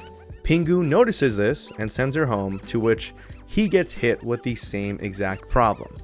Only this time, he is unable to find a toilet because his father is using the only one that is available. Using some quick thinking, Pingu rings the doorbell to get his father to come answer it, allowing him to make a dash for the bathroom. Unfortunately, the toilet is too high and he ends up going to the bathroom right then and there. His father gets angry at him and makes him clean the entire mess that he made, and this is where Pingu comes up with the solution to use stilts when his mother comes in and suggests that they build steps for him instead, concluding the episode with Pingu finally being able to use the toilet without any accidents. A pretty obscure episode with a really weird plot.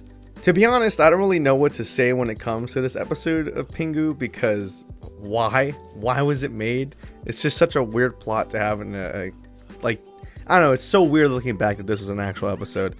But anyways, future broadcasts on BBC and future VHS releases of the episode were heavily edited. And the way in which they were edited was by cutting the scene where Pingu goes on the floor as well as cutting parts of the scene where Pingu walks in on his dad using the bathroom. That is not where the story ends with censorship though, as this episode ended up being banned entirely from broadcasting and any home video distribution from essentially the entire world, except for UK and Canada. Scrub Me Mama with the Boogie Beat. Much like the Censored 11, this short was banned for its controversial use of blackface as well as its depiction of black characters. The short in question is titled Scrub Me Mama with a Boogie Beat. The title comes from a 1941 hit by the same name, and it was written by Don Ray. This song is the centerpiece of this short, with it being the climax of the entire animation. This cartoon starts by setting the scene of Lazy Town, which features primarily African American residents that all look like stereotyped versions of themselves. Not really off to a great start. The residents are then encouraged to work when a light-skinned woman begins singing Scrub Me Mama, starting a montage of the entire townsfolk getting up and working to make their town a lively community, with the entire short showcasing a lot, and I mean a lot, of really distasteful imagery. What's crazy to me is how people created this and thought it was a really wonderful idea. Like, who greenlit this? It's honestly just mind-boggling how different times were back then.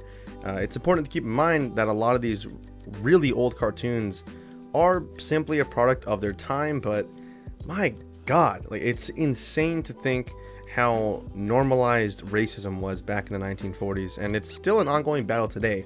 But looking back on stuff like this makes you realize just how blatant people were with it. Even crazier than the fact that this short exists is the attempts to get this short banned. It was originally released in 1941 and re-released in 1948. This prompted the NAACP to write Universal a letter outlining the blatant racism and, as they put it, vicious caricature of black life in the South, citing that it depicted black people as lazy and only activated by swing music. And to be completely honest, I don't see how you could watch this cartoon and think anything different. 9 days after receiving this letter, Universal responded with one of the most insane responses, where they detailed how no theater had received complaints about the film. Gee, I wonder why. And for those that are wondering why no theaters would have complaints about this, it's probably because people back then felt scared to talk back about this. Like, imagine going as a black person going up to like a white cashier or like a white manager and trying to complain about this to them. Like, I can't imagine being in that position. So of course no theaters would have complained about this. And to be honest, I don't even know what they played this film at, but I can't imagine it would have been in black communities. It probably would have been in a lot of white communities who probably would have accepted the film. So that as an argument is already pretty bad. But anyways, a few days later, the NAACP got into contact with Universal's sales distribution chief, E.L. McAvoy, or I might be mispronouncing it. But this guy defended the cartoon's blatant racism. I'll repeat that again. This guy actually defended the blatant racist imagery riddled within this cartoon. And eventually this would end with Universal announcing that the studio was withdrawing the film, and you would think that would be the end of it, but it's not. The cartoonist who made this short was Walter Lantz, and I don't know if this guy is trolling or if he's playing dumb on purpose, but he was supposedly shocked that people thought that this cartoon had any racist themes in it. Apparently he thought that what he made was not racist in the slightest. And I already said this a little bit before, but I don't know how you can watch this cartoon and not see how horrible it must feel for your culture to be depicted in such a manner. Thankfully, Lance did end up making an effort in his future cartoons to exclude any type of offensive caricatures of any racial or ethnic groups. So props to him for making the change, but I feel like that's just the bare minimum when making stuff like that. But Regardless, he was also a major reason as to why Scrub Me Mama was pulled. He supposedly was a huge advocate for wanting the distribution of the cartoon to cease. So we might have Lance to thank for that. But yeah, it's crazy that this cartoon even existed. And for those who are curious to see any of the cartoons on this list, not just Scrub Me Mama, but most of these can be found on YouTube, Dailymotion, Vimeo, or just the general internet. You can just look them up on Google, just type in the title or whatever. I used to put them in the comment section or in the description, but I've since decided to just not do that, just because, not because it's a lot of work, but because I don't feel comfortable spreading that kind of stuff. If I do see enough people wanting me to put that stuff in the description, I'll be more than happy to do it. But I just remember feeling weird about the whole situation. I always feel weird when I upload stuff like this. But anyways, I just wanted to say that really quickly. Let's go on to the next one. Kwarantined Krab. This episode of SpongeBob centers around the usual gang whose peace is disrupted when a familiar face shows up. If you're a longtime SpongeBob enjoyer, then you should recognize the health inspector from the Nasty Patty episode. He makes a reappearance in this episode as the health inspector, only this time he has a device that scans for illnesses and diseases. He determines that the Krusty Krab is infested with something called the crab flu and puts the restaurant under immediate quarantine. Now, Mr. Krabs tries to subside everyone's fear by explaining that if they find out anyone is infected, they'll simply throw them in the freezer, because that's what him and his crew on his boat used to do back when they had the same exact illness. They would just simply throw people in the freezer and kind of forget about them until it was time for them to come out of their quarantine. Then the rest of the episode is this gag where basically every single person that's in the store besides Mr. Krabs shows a sliver of a symptom, like sneezing or something, and then Mr. Krabs freaks out and he's like, the freezer, and he sends everyone into the freezer one by one, leading to everyone that's in the freezer revolting against Mr. Krabs, because now all of a sudden they think Mr. Krabs is the one that's sick. Fight between all the characters happens, and then it's interrupted by the health inspector, who explains that he made a mistake and the clam flu was not actually in the Krusty Krab. The episode was pulled from the air all the way up until April of 2022 for the obvious parallels to the real world problem of the COVID-19 pandemic.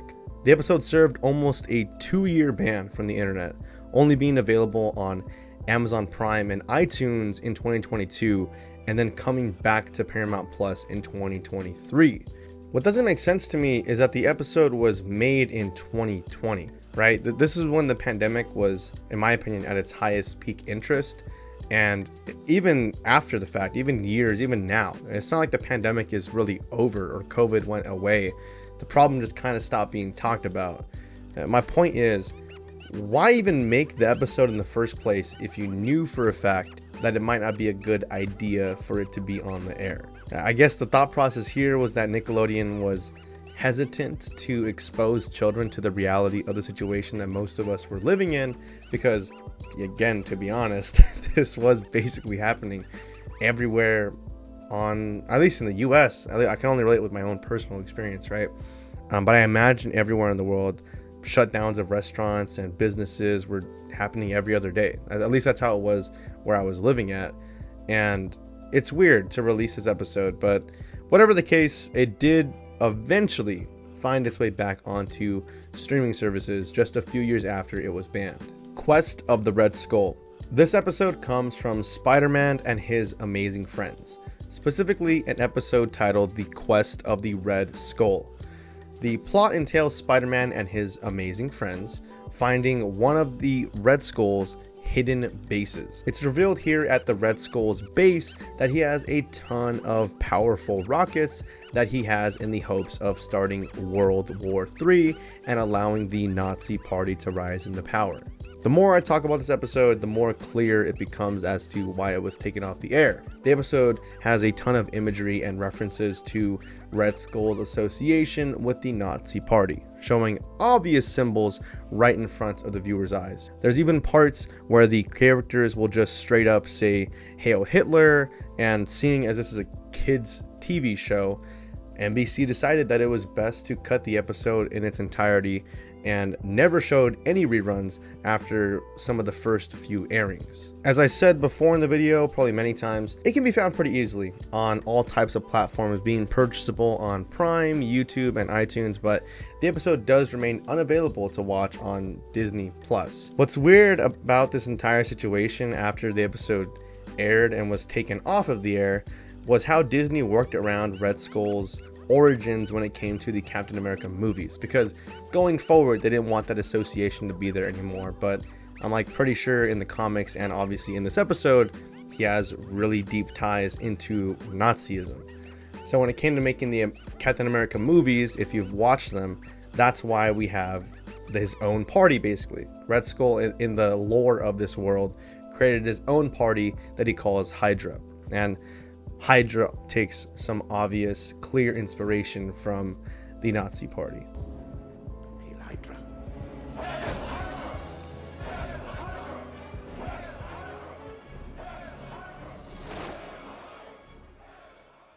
This is going to bring us to layer 7 of today's video.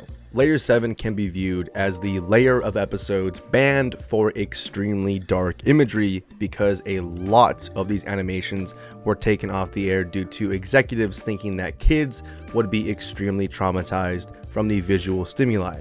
This is true minus one exception, and that exception is actually the first entry on layer 7, Barbecuer. If you're a huge fan of Dexter's Laboratory, then you might already know this one. During Dexter's Laboratory, there would be these segments that would be titled Dial M for Monkey, where you would see Dexter's pet monkey using superpowers and can be seen fighting crime. There is one episode or one short of Dial M for Monkey that was titled Barbecuer.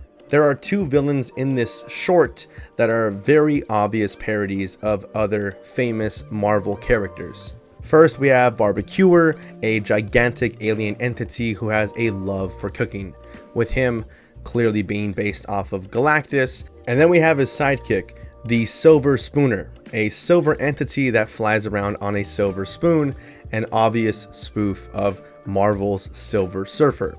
The episode itself is pretty harmless. The Barbecuer and the Silver Spooner are trying to cook up a meal. The only problem is Barbecuer wants his main course to be a cooked up planet Earth. And I mean that literally, the entire planet Earth. He plans on making a giant shish kebab out of the planets and eating it. So through the plot, Monkey and his friends catch wind of Barbecuer's intentions with planet Earth when Silver Spooner comes down and takes their condiments. And now it's up to Monkey to not just save the Earth, but all of the other planets from being eaten in this giant planet shish kebab. The monkey ends up succeeding and the world is saved. And like I said, the episode's pretty harmless. It's a pretty normal episode by, like Dexter's Laboratory standards and by Dial M for Monkey standards. Nothing out of the ordinary is present in this episode. So why did it get banned?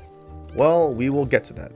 It was banned in 1997, a year after it came out in 1996. It was banned in America, Canada, Latin America, and the UK, who all collectively took the episode off the air. Multiple sources on the internet state that the Silver Spooner being a character in the episode was the reason for the ban, with their reasoning being that he is a stereotype of gay men and that he is a parody of Silver Surfer without Marvel's permission. Another additional reason that is given for this episode being banned is the fact that Krunk, who is a Hulk lookalike, ends up getting drunk near the end of the episode. Now, some of this reasoning doesn't really make sense because, first of all, parody law is a thing, right? Parody law exists, and it exists solely for people to be protected and make fun of stuff. And if anyone's watched like Nathan Fielder's show, you can see just how far you can take parody law. But what's weird is they somehow didn't get used here, which is crazy because I think it's very clear this is an obvious spoof of the character, and it's not so similar to the character that it warrants this kind of takedown, which leads me to believe that the only culprits of it getting taken down are Krunk getting drunk at the end of the episode and the stereotyping, which would be Probably not what Disney wants you to think they're taking episodes of shows down for. Hef in a handbasket. Going to hell in a handbasket is a famous phrase that means a situation that is inescapably heading for disaster. An episode of Rocko's Modern Life put one of the main characters' names in the phrase, and boom, we are left with the episode title, Hef in the Handbasket. Just a little fun fact for anybody that wanted to know. This episode is all about Heifer going on a dark game show that will net him a big trip if he manages to win. The big trip in question is heavily alluded to be a trip to hell, or in this case, a parody of hell that they call Heck. Hef needs 666 points to prevail, and in order to ensure he wins, the host, whose name is Peaches, gives him 665 points. Although it takes a frustrating amount of time for Hef to win one single point, he does, and as a result, he is sent to Heck. Only one problem. Hef's grandmother is down in Heck and doesn't really want him there. She wants him gone because he's disturbing her peace and quiet. So, the plot ends up getting resolved, yada yada yada. Why is it banned? If it wasn't super clear, it is because of the references to hell and also Heifer basically selling his soul in the episode. Nick didn't like this episode so much that it was banned off of their Nick Rewind block up until February 14th of 2021. It was also not shown on Nicktoons, and it's really funny because the banning of this episode led to a really funny workaround that Nickelodeon had to employ, because at the time, and I'm pretty sure this is a normal thing for cartoons to do, but I'm like a 90s, early 2000s kid, so I don't know if this is still a normal thing. I don't really have cable at all. I don't watch any kid shows from modern times, like super duper kid shows. But back in the day, most episodes of cartoons for children would be 2 tiny shorts that were like 10 minutes each, and they would just splice them together. If you've ever watched SpongeBob, it's literally the same exact thing. And in this case of Rocko's Modern Life, the episode known as Hef in the Handbasket was paired with another one known as Wallaby on Wheels. But because of censorship, they obviously couldn't show the Hef episode. So they were just left with Wallaby on Wheels, this other project that they didn't want to go to waste. So what they ended up doing was pairing Wallaby on Wheels with an episode from season 1 titled Bedfellows, and that was what ended up getting pushed onto Nicktoons whenever they did reruns of that specific episode. Just another little fun fact that I thought would be kind of cool to talk about, because again, when am I ever going to get a chance to talk about these kinds of things? Stewart's house. This episode of Beavis and Butthead has a pretty simple plot, as most of the episodes do. Essentially, the duo wanted to watch a show called Death Truck, but it's on pay-per-view, and they obviously can't afford it. So they go to their friend's house as a solution, who happens to be named Stewart, hence the name Stewart's House. They go to his house in order to watch it there because for some reason Stewart can afford to pay for this type of stuff on his TV. And from the clips that I found on YouTube of the episode, it's pretty dark, at least in my opinion. They end up bullying Stewart and wreck everything in his home in various ways, from sucking up the cat in the vacuum cleaner to hanging Stewart by a towel hanger and putting objects in his pants. And the kicker that got the episode banned was a scene where the duo begins sniffing gas from a stove. Despite it airing with a disclaimer that states, if you're not a cartoon, stove gas will kill you, the episode was permanently banned following the events of the aforementioned Ohio incident where the kid set his family's trailer on fire. So there goes another episode taken down because of the Ohio incident. But the next episode of Beavis and Butthead that got banned was banned for reasons unrelated to the Ohio incident. Incognito. In this episode, the duo finds themselves in class goofing off when one of their shenanigans causes them to hit a classmate named Earl. They knock his cigarette out of his mouth, which Earl takes as a personal insult and flashes them his gun in a threatening manner. Beavis and Butthead are so scared of this that they try to go incognito by wearing sunglasses and hats, as well as talking in a different accent in the hopes that Earl doesn't recognize them anymore. This obviously doesn't work, and he lets them know by flashing his firearm once more. All of a sudden, a bullet flies through the classroom and hits the chalkboard, and then it's revealed that one of Earl's rivals caused this to happen. The teacher then starts berating Earl, claiming that he's the reason that this bullet got shot in class, and the episode ends up resolving with Earl putting his gun away and thanking the duo for not pinning the incident on him when they could have easily done so. I'm sure most of you can guess why this was taken down, but in case it wasn't obvious, the short was pulled from MTV because people felt that it glorified school violence, or in this case, school shootings, with Earl literally threatening Beavis and Butthead with a firearm. The episode also never made it to home video due to this controversy, and that pretty much does it for Beavis and Butthead episodes that were on this list. There was like 4 episodes in total, I believe, which is kind of an insane amount for this list. I'm surprised there's not more though, considering how controversial that show just was back in the day. But nonetheless, let's move on to the next item on today's iceberg. Hot spells. Darkwing Duck is an old animated television series that ran from 1991 to 1992. It bears a striking resemblance to another Disney animated series, DuckTales.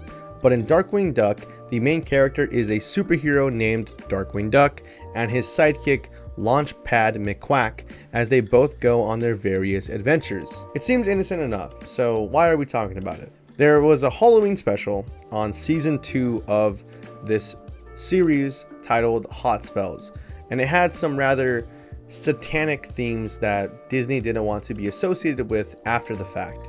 The plot centers around Darkwing and his adopted daughter, Gosselin Mallard, on their trip to visit an old friend named Morgana Macabre. They take a visit to her old school of magic.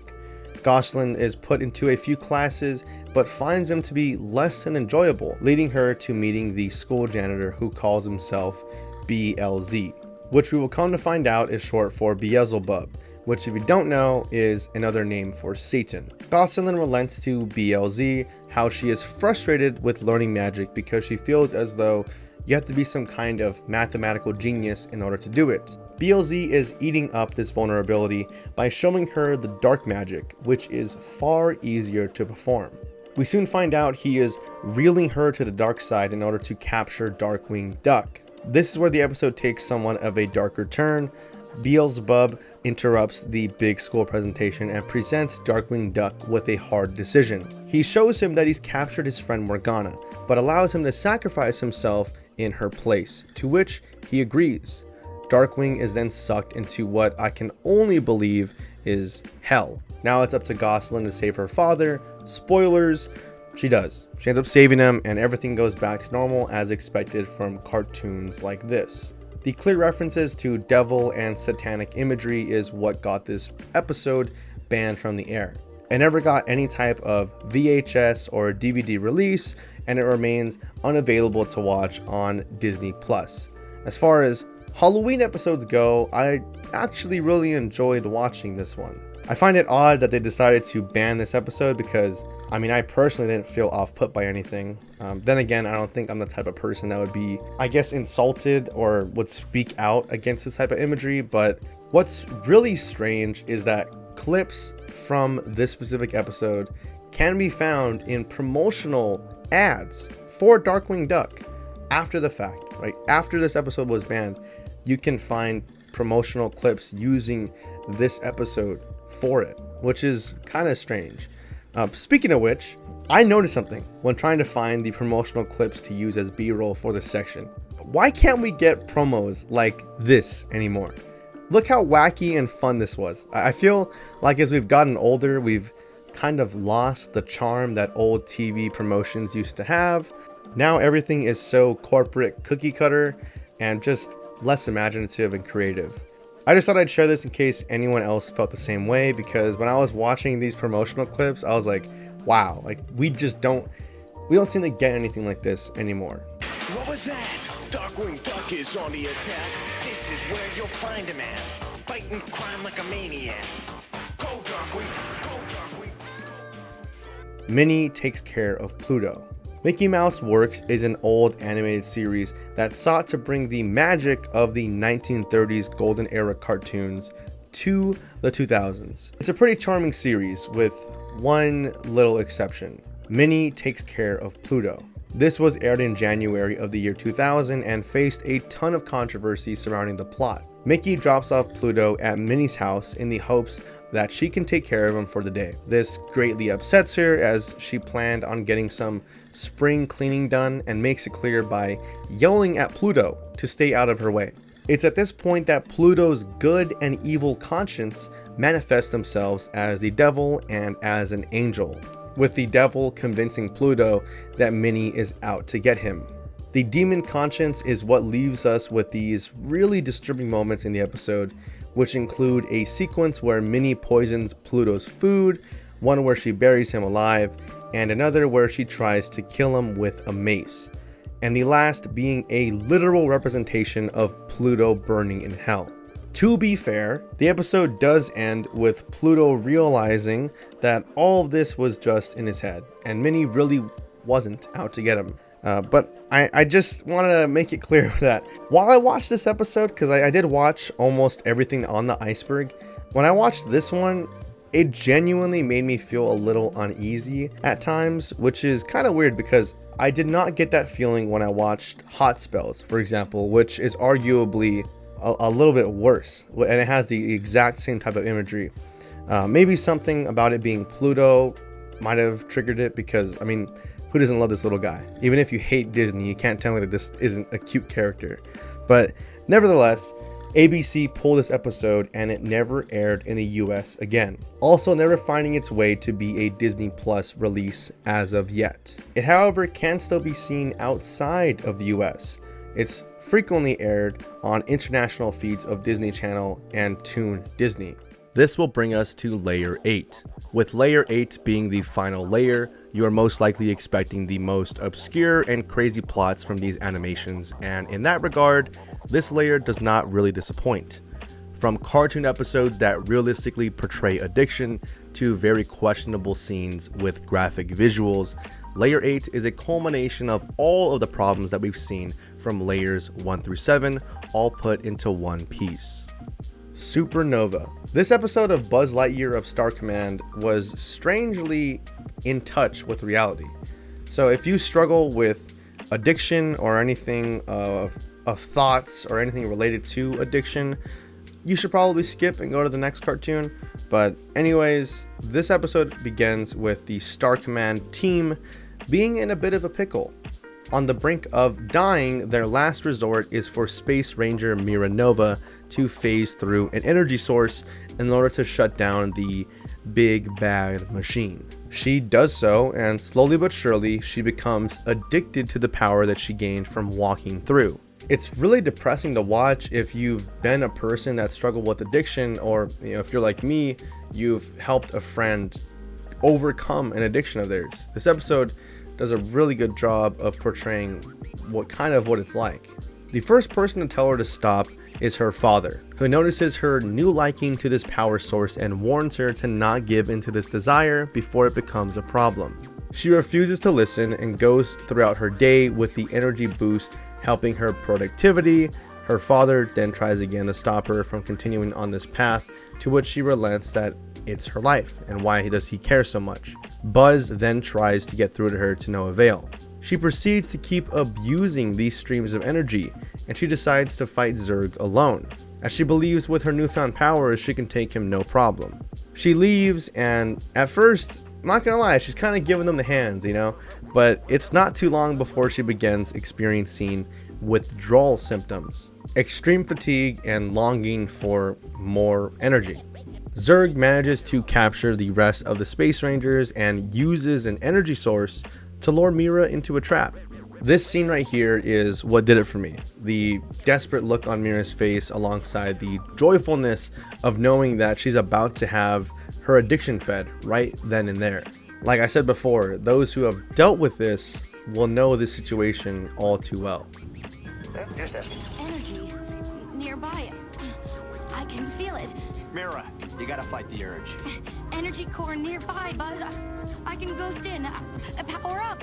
Don't even think about it. That's how we got into this mess in the first place. Mira comes to her senses and refuses to stay inside the energy source. using sheer willpower to stop herself and put an end to Zurg's plans. It then ends with Mira apologizing to everybody, which is a nice ending to this rather serious episode. I'm interested in hearing what others think about this episode. I've read in some of the comments that people interpreted Mira's actions as bipolar disorder, and that seems somewhat valid, but I personally see this episode as a realistic portrayal of addiction and the withdrawals that come with it. I'll leave a link below to this one so that you can come to your own conclusion. Stokey the Bear. The Adventures of Rocky and Bullwinkle and Friends is an American animated series that aired from 1959 to 1964. Typically, it would feature who you expected. It would be Rocky, Bullwinkle, and their friends. A short that would play as a segment during episodes of Rocky and Bullwinkle was a short known as Dudley Do Right of the Mounties, which featured the aptly named character Dudley Do Right. One short of this series was titled Stokey the Bear, featuring a parodied version of Smokey the Bear. And yeah, I know it's technically not Smokey the Bear, it's Smokey Bear. You know, we've all heard the Mandela effect on this, but regardless, it's a parody of Smokey Bear that can be found during this segment. Only in this short, the bear that cares about fire doesn't care about fire. Stokey the Bear instead likes to set fires on basically everything in sight. This is because he is under the hypnotic magic of Snidely Whiplash, leading Stokey the Bear, who would normally fight forest fires, to instead start them. The entire episode just deals with Dudley Do Right trying to find and put a stop to Stokey the Bear through various comedic sequences. What struck me as odd while watching this cartoon was the ending, because it didn't really resolve much of anything. Dudley finds Stokey the Bear, and you would think he would break the trance or do something. He would do something to fix Stokey the Bear's problem with setting fires, but instead what ends up happening is he simply moves him to Chicago, where Stokey burns down the entire city, and that's literally how the short just ends. At first glance, you would think this got taken down because of the obvious use of fire, right? Because we've seen on a lot of things on this iceberg, companies hate fire, and they'll still make episodes with fire in it for some reason. But that is not why this was taken down. This is actually taken down because of Stokey the Bear, the character being used. They didn't like that Stokey the Bear was a parody of Smokey Bear. The US Forest Service protested against the episode, as they, again, did not like this parodied version of their beloved character. And it's strange because, as I've said earlier, there's parody law. This type of stuff is almost always protected under parody law, but it seems as though a few cases here and there will slip by, which seems a bit scummy to me. But I think this is one of the more positive turnouts of that ruling not being used, because I personally found the short to not be the greatest message for kids. But in other cases like the barbecuer, it just doesn't make sense to me, because it just ruins the fun that people had enjoying those segments. Flight as a Feather.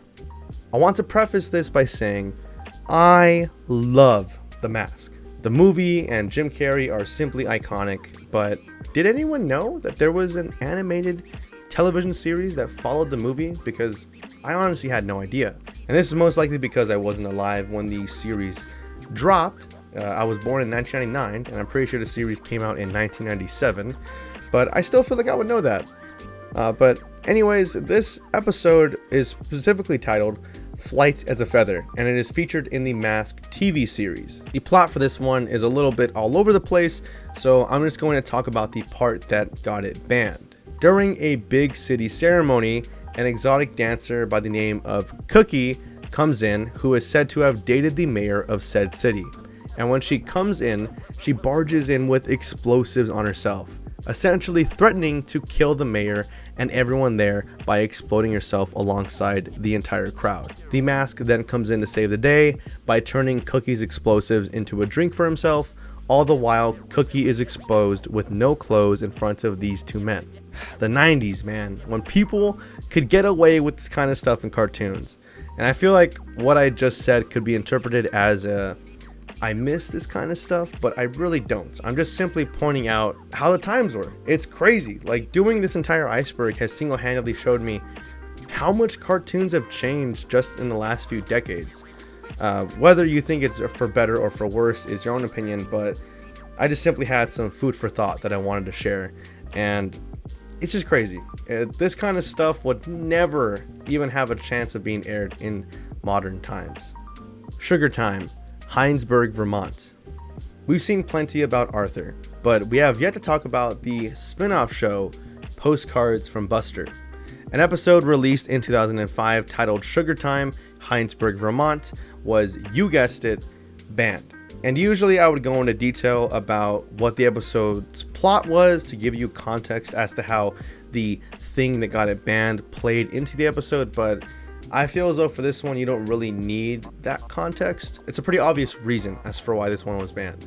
It proudly featured a lesbian couple in the episode, which sparked a ton of controversy over that decision. And what's insane is how well hid the episode remained. It aired in 2005 and it remained lost media until May 25th of 2015. Nearly a decade after its initial airing was the episode once seen again. I think the reason this one was shelved so quickly as compared to the other LGBTQ controversial episodes is because Postcards from Buster would feature real live actors. So the lesbian couple that was being represented in the episode was being represented with real photos of them together, and with Buster physically visiting their home in the real world, which may have been a little bit too real for those parents that spoke out against the cartoon. The Big Drip. I guess history repeats itself because an episode of Jimmy Two Shoes has almost the same premise as the Pingu lavatory episode, in which the main protagonist has to use the bathroom but for one reason or another can't find a place to use it. It apparently remains unaired in the US, but it managed to find its way onto UK broadcasting, and it's a little odd because Wikipedia sites and wiki websites say that it was banned for dark humor, while others will say that it was for peeing jokes. But whatever the issue was, it never aired in the US because of these problems that the executives had with the show's plot. And I just find it really, it's just weird that they would label this dark humor, because after watching the episode, I don't really understand what they mean. I just think it's weird that somehow two things on this iceberg have to do with like this same plot. Like, why? Someone give me a reason. Do you guys think that that's funny or entertaining? I don't get it. Whatever. We'll go on to the next one. The Kitchen Casanova. If you're a 90s kid that grew up on Cartoon Network, you should remember a show by the name of What a Cartoon, the ambitious anthology series that gave birth to all your Cartoon Network favorites like Johnny Bravo, the Powerpuff Girls, Dexter's Laboratory, and so much more. I actually didn't know about What a Cartoon until making this video, so you can imagine how flabbergasted I was when I found out that all of these iconic cartoons had their start on an anthology series that was just meant to produce as many separate cartoons for kids as possible. And it's crazy just how many of these got their start on this show. Now, enough praising the show, let's talk about Kitchen Casanova, an infamous short that was spawned out of this series. It features a man that is nervously preparing for a date. Having invited someone over for dinner at his house, there are various problems the man runs into when the date arrives, such as this pot boiling over, his chicken burning in the oven, and the reason that the short was banned, slicing his finger off while cutting some carrots. Cartoon Network did not shy away from these types of graphic visuals back then, and to be honest, I'm making it sound worse than it was.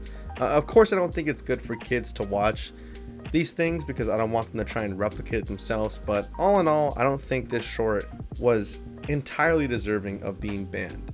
I wasn't able to find a clear timeline on when this episode was banned, but it does appear to be taken off rather quickly, as most sources cite that it never aired after the first initial airings. And before we move on, I gotta mention this hilarious comment I saw because it pretty much sums up my thoughts on the matter.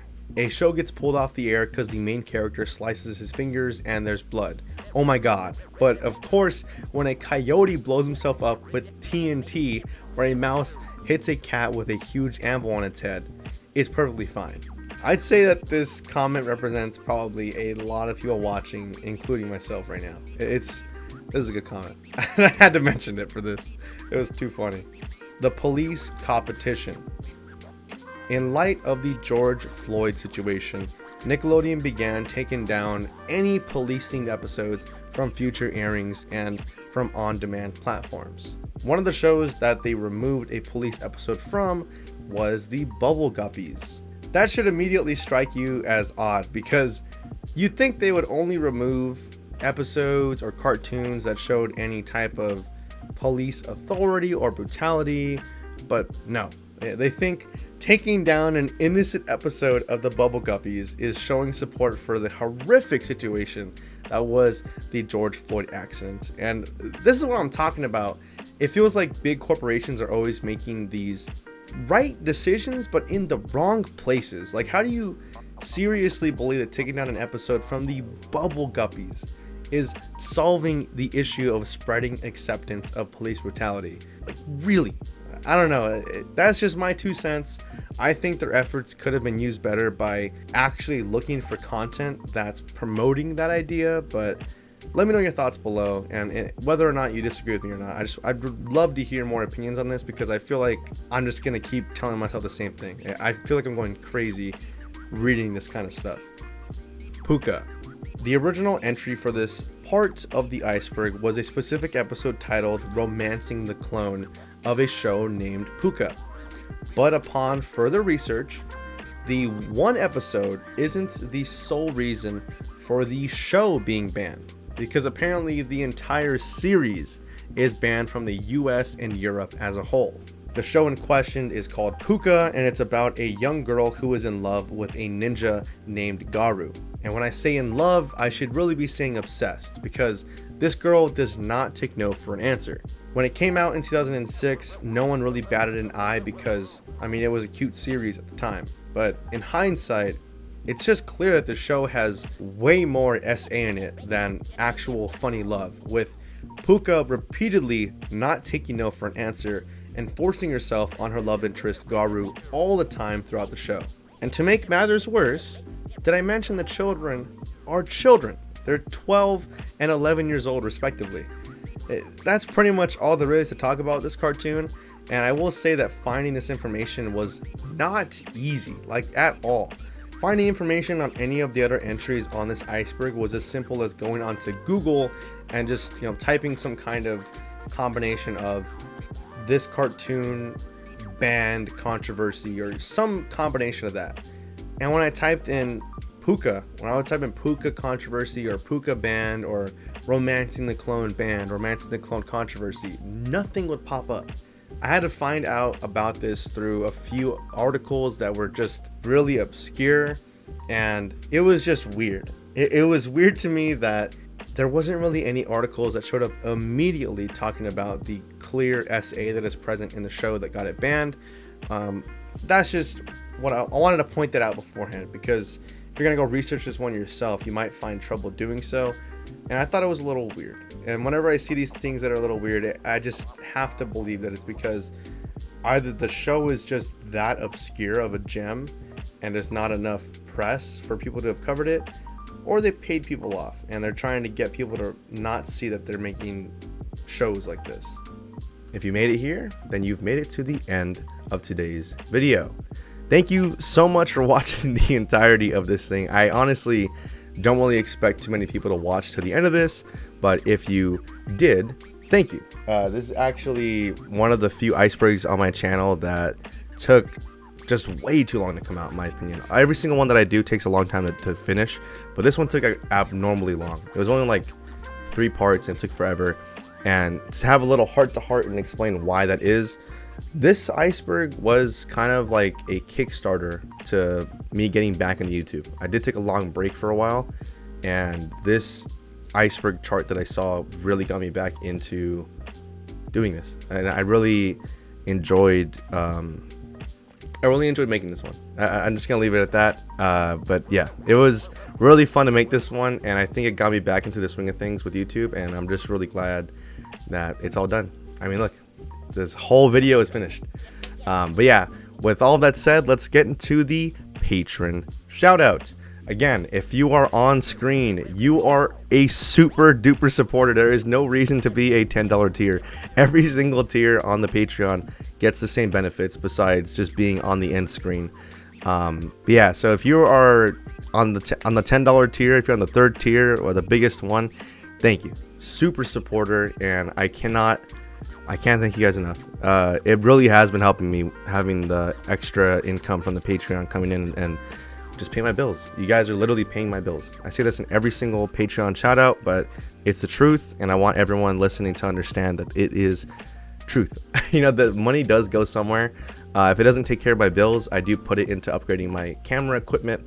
I have gotten a lot more upgrades because I've been getting so much more support recently, from getting like better lights and stuff to just upgrading like my camera lens and my overall setup. You know, like now I have like a good entertainment unit behind me instead of like that ugly desk that I had before. I'm just always going to be pouring everything into the channel that I can, and I want to let everyone know that is on the Patreon that you are making it happen. So thank you so much. Yeah, with all of that said, I will see you all in the next video. Thanks for watching.